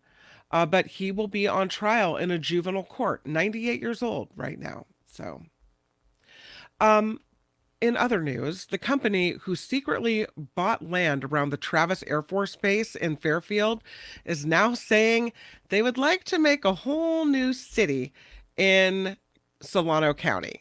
Yeah, that's right. Congressman John Garamendi telling NBC Bay Area, no, he doesn't support this project. These characters have been engaged in despicable, secretive, terrible practices. They are actually suing farmers who refuse to sell their family heritage. We talked about this story, right, Kim? And we have. Yeah, we talked about it yesterday or the day before. Yeah. Well, and they just feel like they can throw enough money at it. And I got it. Go ahead. I'm sorry. Go ahead. Throw enough money at it and make it happen. Don't have the zoning rules in place. Don't have anything in place. Just buy it up and secretly make it happen. Well, this plan is being funded by Silicon Valley billionaires, including the widow of Steve Jobs, Laurene Powell Jobs, and LinkedIn co-founder Reid Hoffman. The new city features thousands of new homes in a European architectural style and scenic hillside neighborhoods. If you look at the website they put out now that they've been found out, it looks rather like Tuscany. We'll talk more about it. Oh, yeah. Well, I mean, of course. Yeah. It's like the brochure that they show you for, your vacation place. And then when you get there, it's just it's a flea bag motel. Yeah. I mean, I'm sure they're going to do it high end. It's a bunch of super rich guys, but they are doing it very aggressively. And as I told you the other day, they're doing it Uber style, where they just show up, they buy up, zoning be damned, let's get this thing on, and I'll buy out the politicians that I have to because I have so much stinking money. And I hate to say it, but that's been an effective way to do business. Just talk to the Saudis. They bought the golf tournament. They're buying literally the government of the U.S., and I suspect in this case there's pushback now, but enough money could soften the position. Yeah, it's very bizarre the way this is all going down. I don't understand it. And I don't know why we're having this conversation over the grave of the. Oh, my apologies. Yeah, because I didn't have the picture of it. Let's move on to this one. This is a picture. Sorry. Yeah. Inappropriate. This is a picture of a city councilman, Bay Area city councilman, robbed while talking with retailers about public safety. Oh my God, this is getting crazy. These, it's all feeling like SNL sketches. Yeah. TV crews that are doing stories about ripoffs and gunpoint robberies are robbed at gunpoint. Politicians who are talking to retailers about theft and about problems in the street, they're attacked and robbed. It's crazy, Kim. Absolutely crazy. This is Emeryville City Council member Kalima Pryforce. And he discovered that somebody took his keys and his wallet from his bike bag after he visited with business owners. Preforce was talking to the retailers about steps they can take to improve surveillance that could help in all these thefts, prosecute criminals as well. Recently, a large group of teens forced the employees at an Emeryville Bed Bath & Beyond, those are still around, to lock themselves in the stock room. Only while the those Beyond teens part is still around. Everything the Bed looted and the Bath store. Yeah, but so he's talking to all these store owners about ways they can protect themselves. Meanwhile, while his back is turned, his bike bag is Jada had nothing through, to do with it. Yeah, his stuff's stolen. That is brutal. Yeah, Really brutal. Someone did this to spoil our Christmas. Well, maybe. There's a UC Riverside professor accused of faking her Native American heritage that is now expected to resign. Ethnic Studies professor Andrea Smith will call it quits after coming to an agreement with the university. Smith was accused of falsely claiming she had Cherokee heritage and was accused of violating the faculty code of conduct. She's denied the allegations, but she has agreed. It's a wild idea, but it just might work. I mean, to be fair, if you gotta, if you got to lie about something, you may as well lie about your ethnic heritage if you're teaching a study course in ethnic heritage. Well, yesterday we told you about the worst, most polluted air in California. Well, today we'll tell you about the best. Monterey County breathing the best air in the state. Come on, Monterey County. That's right. A new report by the Air Quality Life Index found Monterey County had California's least polluted air in 2021, which was the most recent year surveyed. The report lists the 30 counties with the highest levels of pollution. 20 of them are in California. And again, Plumas County took the #1 spot there in the worst. And lastly, some new information today about what's happening with Cal and Stanford. They are headed out of the Pac-12 and they are headed into the ACC. The Atlantic Coast Conference now becomes bicoastal. Wow. Y'all can all go to hell, and I'm going back to Texas. No, they're not. They're not going to Texas. Go Bears. Yeah. I'm Kim McAllister. Wow. This is the Mark Thompson Show, which is crowdfunded, and that means we rely on you. Find us at themarkthompsonshow.com for a look at the Patreon and the PayPal link. And we thank you. I'm Kim McAllister, again, on the Mark Thompson Show. The Mark Thompson Show. This is Mark Thompson. Former President Donald Trump co-defendants in the Georgia election subversion case face hefty legal bills as they mount a defense against the sprawling RICO indictment. So far, Trump and his political machine have refused to assist with legal bills. Seriously, what the Did you really just do that?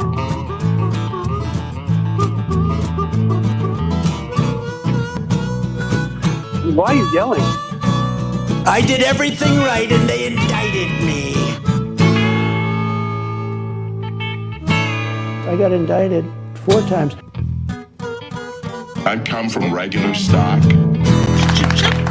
Oh, yeah, baby. We are on. We are way on. I know. I love it. I love it. I can't believe it's our Friday show. Fridays bring so many people into our mix. Very excited to, without delay, bring this next guy on.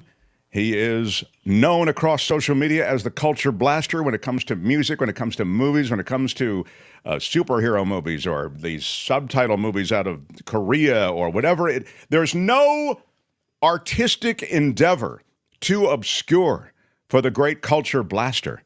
Here he is. He comes and goes on a rainbow. Michael Snyder, everybody. No, Michael, what's happening? I can't hear you. It's your inability to turn on the volume. Well, sorry, I'm only working with one hand, okay? I know. How You're dare fighting. you? You're How fighting. dare you? How dare you come on? You're doing your best. And I know. hurl insults at me as your first volley. How am I supposed to enjoy my post-show cup of Coachella Valley coffee if you can't properly make it on the espresso machine? That's the big I know question this here. is a problem, and I will say this: Michael was with us for the virtual meetup, and Michael, the culture blaster, mentioned to the assembled, he said, I have to say, I have the espresso every time I'm at the studio to do my reviews, and it absolutely is terrific, that Coachella Valley coffee.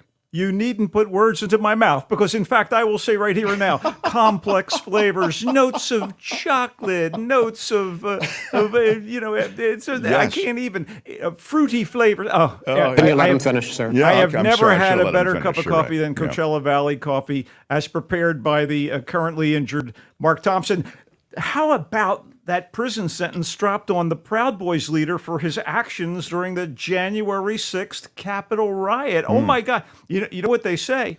Proud cometh before the fall. Oh, I get it, because it's a pride thing. I know, right? It reminds me a Okay. little of the Don't James ding Brown that. song. James Brown, say it loud, I'm jailed and I'm proud. Okay. I I like it. I love you. You're working topical. I love it when you work topical. You got to work a little on the topical side. Let's talk about movies because that's really my main thrust here on the Mark Thompson Show every All right. Friday morning. We'll kick it off with, I guess, the biggest release of this particular weekend, and it's one that I think a lot of people are going to get a kick out of. The Equalizer 3, or if you prefer, the Threequalizer, is here. And they went to the Sequelizer once more, I guess. Now, come on, that was worth a ding. Thank you, Albert. That was worth a ding. Anyway, this action franchise starring Denzel Washington as the avenging assassin do-gooder Robert McCall, and inspired by the durable TV series of the same name, now on its latest iteration with Queen Latifah as kind of a distaff equalizer, has proven to be pretty darn sturdy. So Queen Latifah does the TV version. Right. Denzel Washington does the two separate movie version that two we're separate talking about. things Okay, here, right. and iterations of Dingler. Yes, Go ahead. indeed. Yeah. Anyway, this time at the movies, our man McCall is in sunny Sicily, which, as we know from countless crime narratives, can also be bloody Sicily due to circumstances. He's not taking on the mob, is he?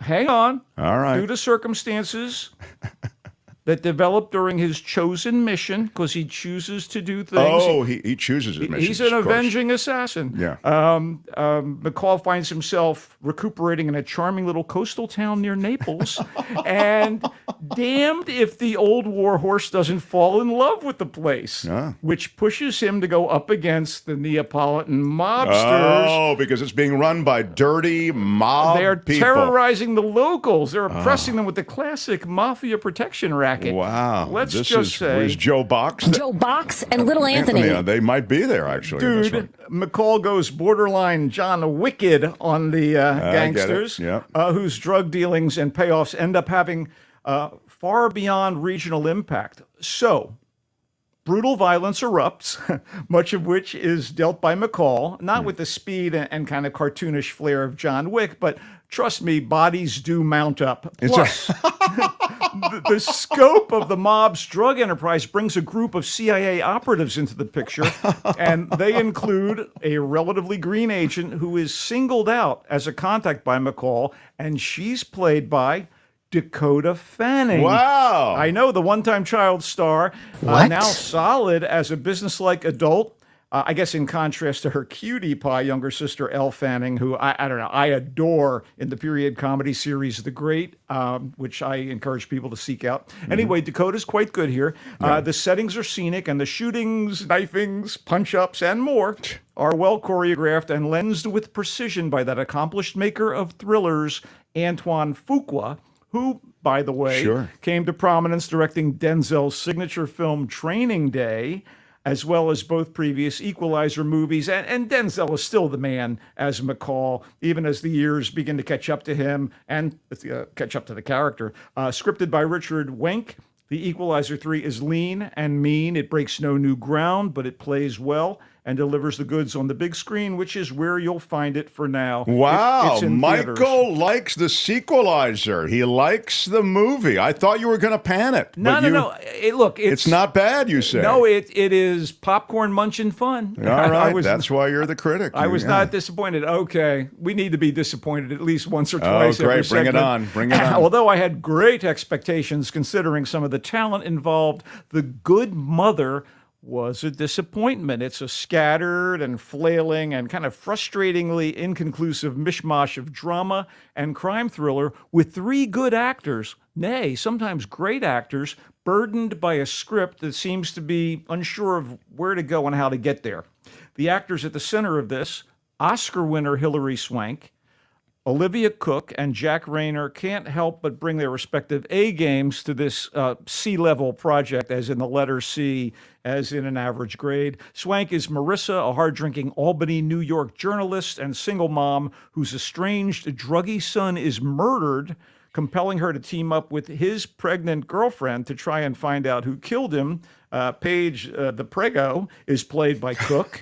And in the mix is Marissa's other son, a cop played by Rayner, who has issues of his own. So, wow, everybody sounds pretty troubled in this one. I know. There's questions of morality, justice, loyalty, and forgiveness. I was trying to think, a single mother. So she seems like I might be able to go out with her. All these questions arise, and any answers offered seem insufficient. The Good Mother, directed and co-written by Miles Jorvis Peyrafit, is one of those stories wherein the truth may not set you free, nor will it move you much, despite some good individual performances by Swank and Cooke. You know what? You'd be better off watching Cooke in Thoroughbreds and Rayner in Sing Street, both movies, very different films that I recommend highly, and Swank in most anything else. Yeah, anyway, she's great. The Good Mother is in theaters.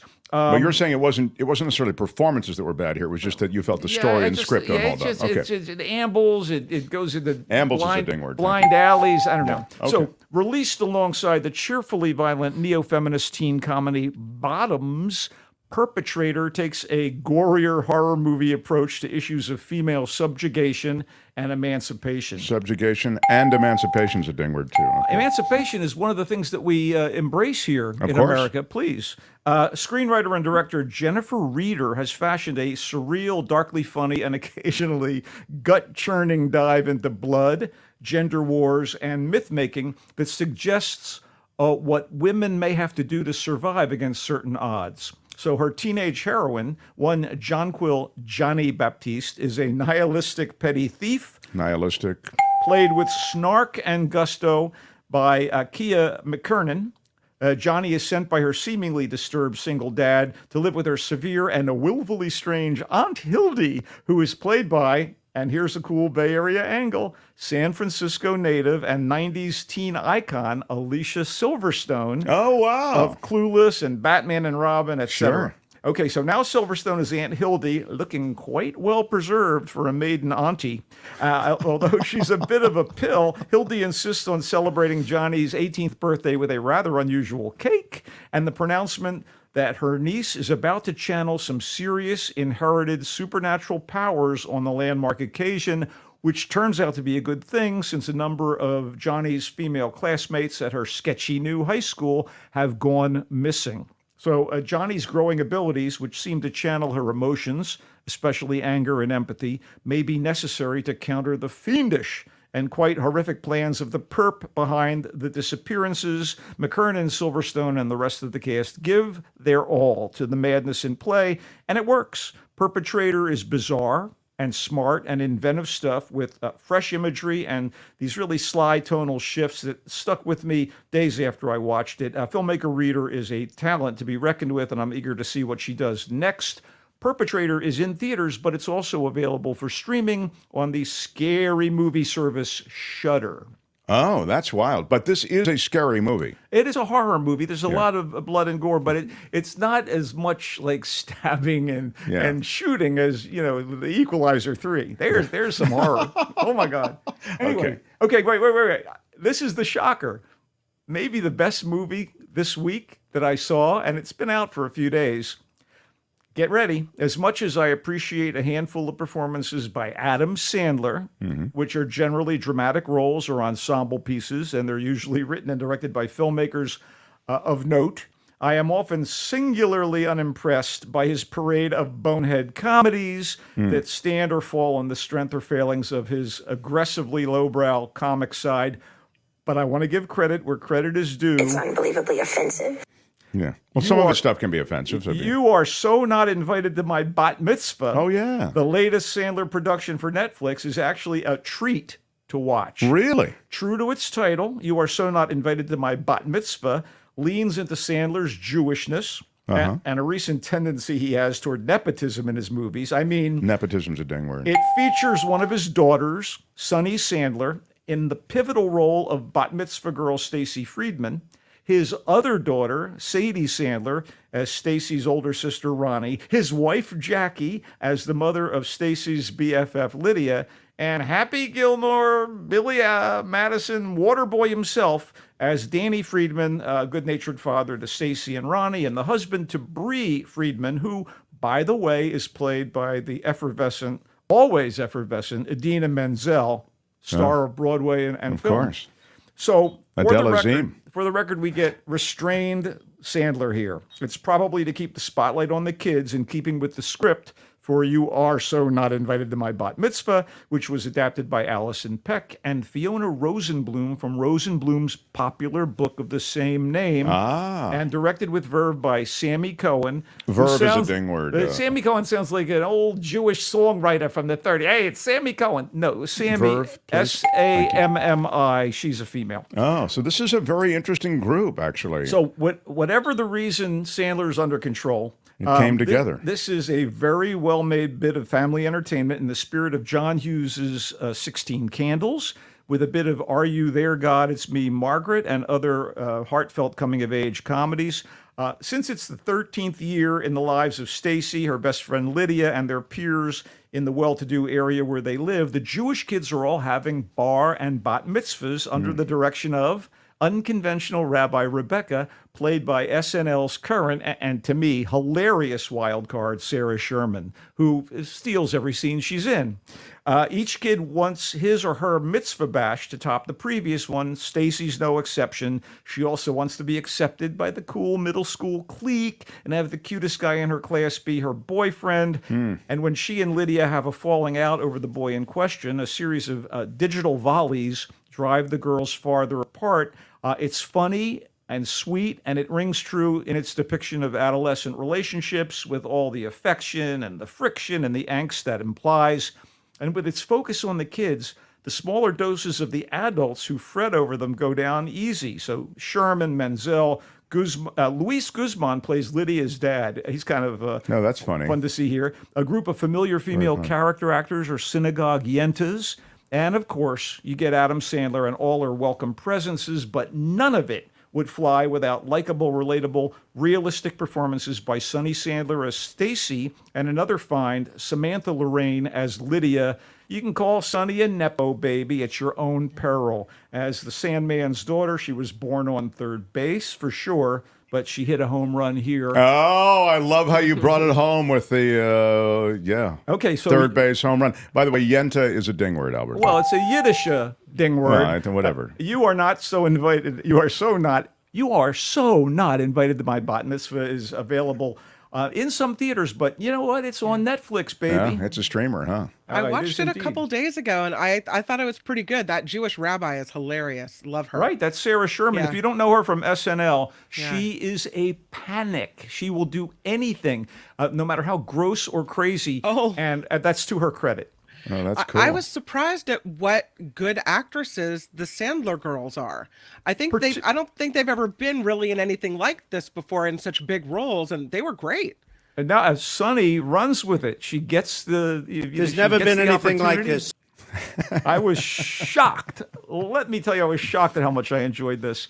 Do you need to know any of the Torah You know for this, what? Michael? Or you need some kind of Jewish background? You don't have to be Jewish to enjoy Levy's rye bread, or you are so not invited to my bat mitzvah. Okay, all right. Anyway, so a quick note on some TV shows. Yes, sir, please. Go ahead. Show On last action. minute or two. Go ahead. Ahsoka is on Disney Plus, starring Rosario Dawson. It's a Star Wars TV series. She plays her Jedi Knight character from Clone Wars and The Mandalorian. It's very much about dealing with the time between beating Darth Vader and his forces and what eventually happens during the New Republic's growth as sinister villains kind of gather and prepare to try to take back control of the empire. You get Mary Elizabeth Winstead, Ray Stevenson, and David Tennant. The great David Tennant voices a droid, and he's terrific.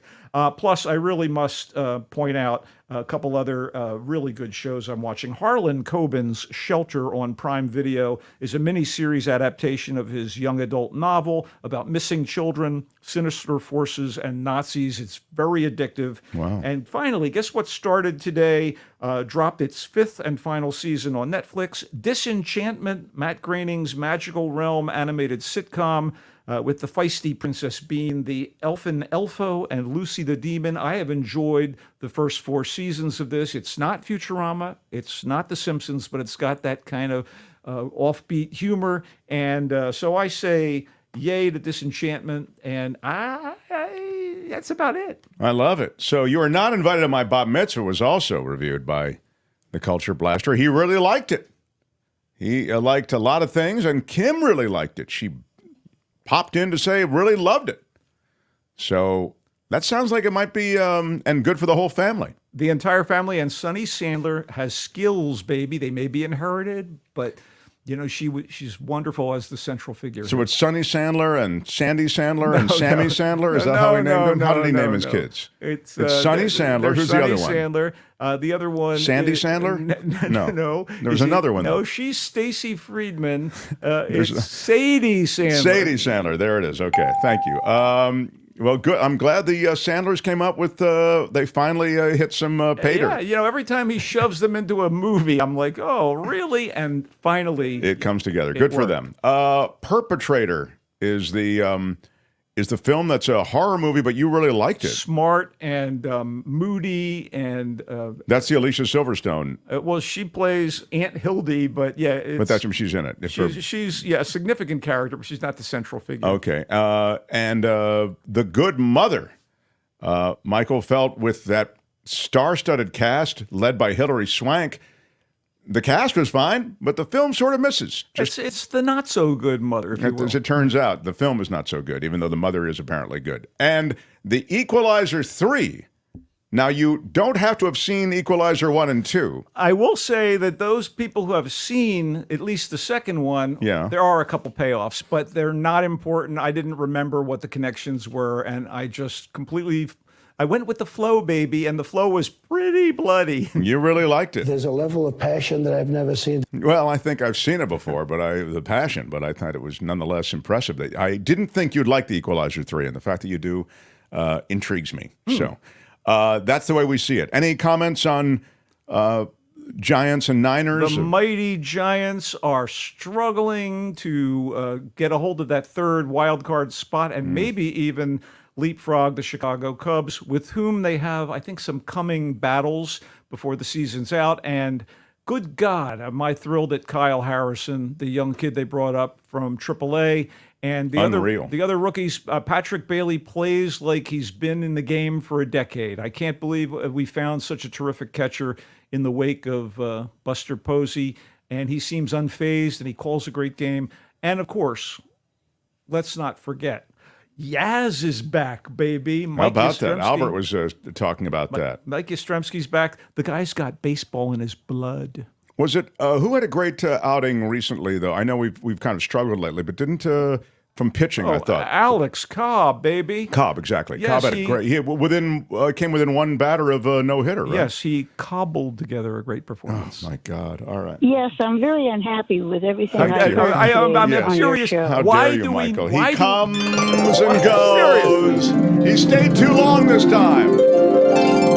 Bye-bye, Michael. Go we love Niners, you. We love go you. Giants. We love you. The Culture Blaster, if you're looking for him. You can find him. Kim, Albert, everyone. Let me just do this, and I'll be right over there. I've got a bum hand, so it takes me. I got to actually lean in over here. You have some thank yous to partake of here. I will be thanking big thanks. Wow, $25 from I have to say this, and the reason we are so very grateful is that we're completely crowdfunded. So we look every month like, can we afford this? And we are very so. You guys really do help, and that's why we really try to make a big deal out of when you do. Yeah. BO, $25 with a super sticker says, Mark and crew, thanks again for a great event the other night. Imagine how special I feel having Avila and Shure tell me that I made an insightful comment. Yeah. Avila and Shure were part of things, and it was a great exchange. Yeah. LOL. I'm in heaven. Keep up the good work and hope we can meet again soon. Big shout out. We are going to meet again soon. We might meet again next month. You know, there's a lot of interest in those who missed it and want to be part of it. So we'll definitely do another one. And thanks so much for that. Really generous, and it really does. So Spencer Jaffe, big shout out. Big shout out. Thanks for the 5, Spencer. And I saw Chad. Shouldn't another quarterback from the Bay Area be considered the greatest of all time? The one with 7 Super Bowl rings. Albert, would you like to speak on that? Big shout out. Chad's That's point. a popular take. It's a both 1A, 1B for me. They're both Bay Area ties, so yeah, both good-looking guys. And both handsome, exactly. Some of those rings not won with the Niners, so for Albert, it's got to be really hard. But you're right when you talk greatest quarterback of all time. Also, it's a question of. I guess they did. No, he did win it all with the Niners, right? Am I? Who are we talking about? We're talking about Tom Brady. Tom Brady, yeah. Tom Brady. Oh, so I'm sorry. Yeah, so I'm not. So none with the Niners. I was thinking of other quarterbacks. God, it's really tough, man. There've been some great quarterbacks. So you got Brady, Montana. I think Steve Young is defensible as like an elite quarterback in that group. You might not consider him top. I'm thinking about people who played for the Niners. My favorite quarterback to ever watch, because that was definitely during my childhood. It was Steve Young, and watching his just crazy runs, and unfortunately seeing how that actually ended his career. Yeah, I mean but I don't know. These greatest of all time things are really hard to. Yeah. Actually, it makes sense. Anyway, gets views. That's what ESPN2 is for. Right. Joe Fong. Big shout out. Yeah. Appreciate that, Joe. Thanks for the 20. Love you, Joe. Thank you so much. Thank you so much. Joe is a regular supporter of ours. And Thank you so much. Thank you so much, Joe. And all of you. Pamela Kirby for 10. What up? Big shout out. Pamela Kirby for 10. What up? And Pinky. Or $1 a day. Big shout out. Every day. Thanks, Pink. Karen Q for 20. What up, Karen? Big shout out. Thanks for a great show today. Great Friday Fabulous Florida. Rewatched The Beautiful Cranes. That's right. Karen wanted us to show it again, but there really wasn't time. And Jim Avila and Michael Shore, outstanding. I agree. And your support, Karen. I'm not gonna cry. I'm not gonna cry. I'm not going to, but I'm really the support of our audience that shares this show on Facebook and has grown us to the point that we almost have 13,000 subs. Albert, I think we're within, what? We're within, I want to say 70 of 13,000. So it, yeah, again, we are. We're actually really, really close. So please share the segments. Albert's going to break out various videos like Florida and the rest today. If you can post them to your Facebook page, say, hey, subscribe to these guys, really like them. And, it's helpful.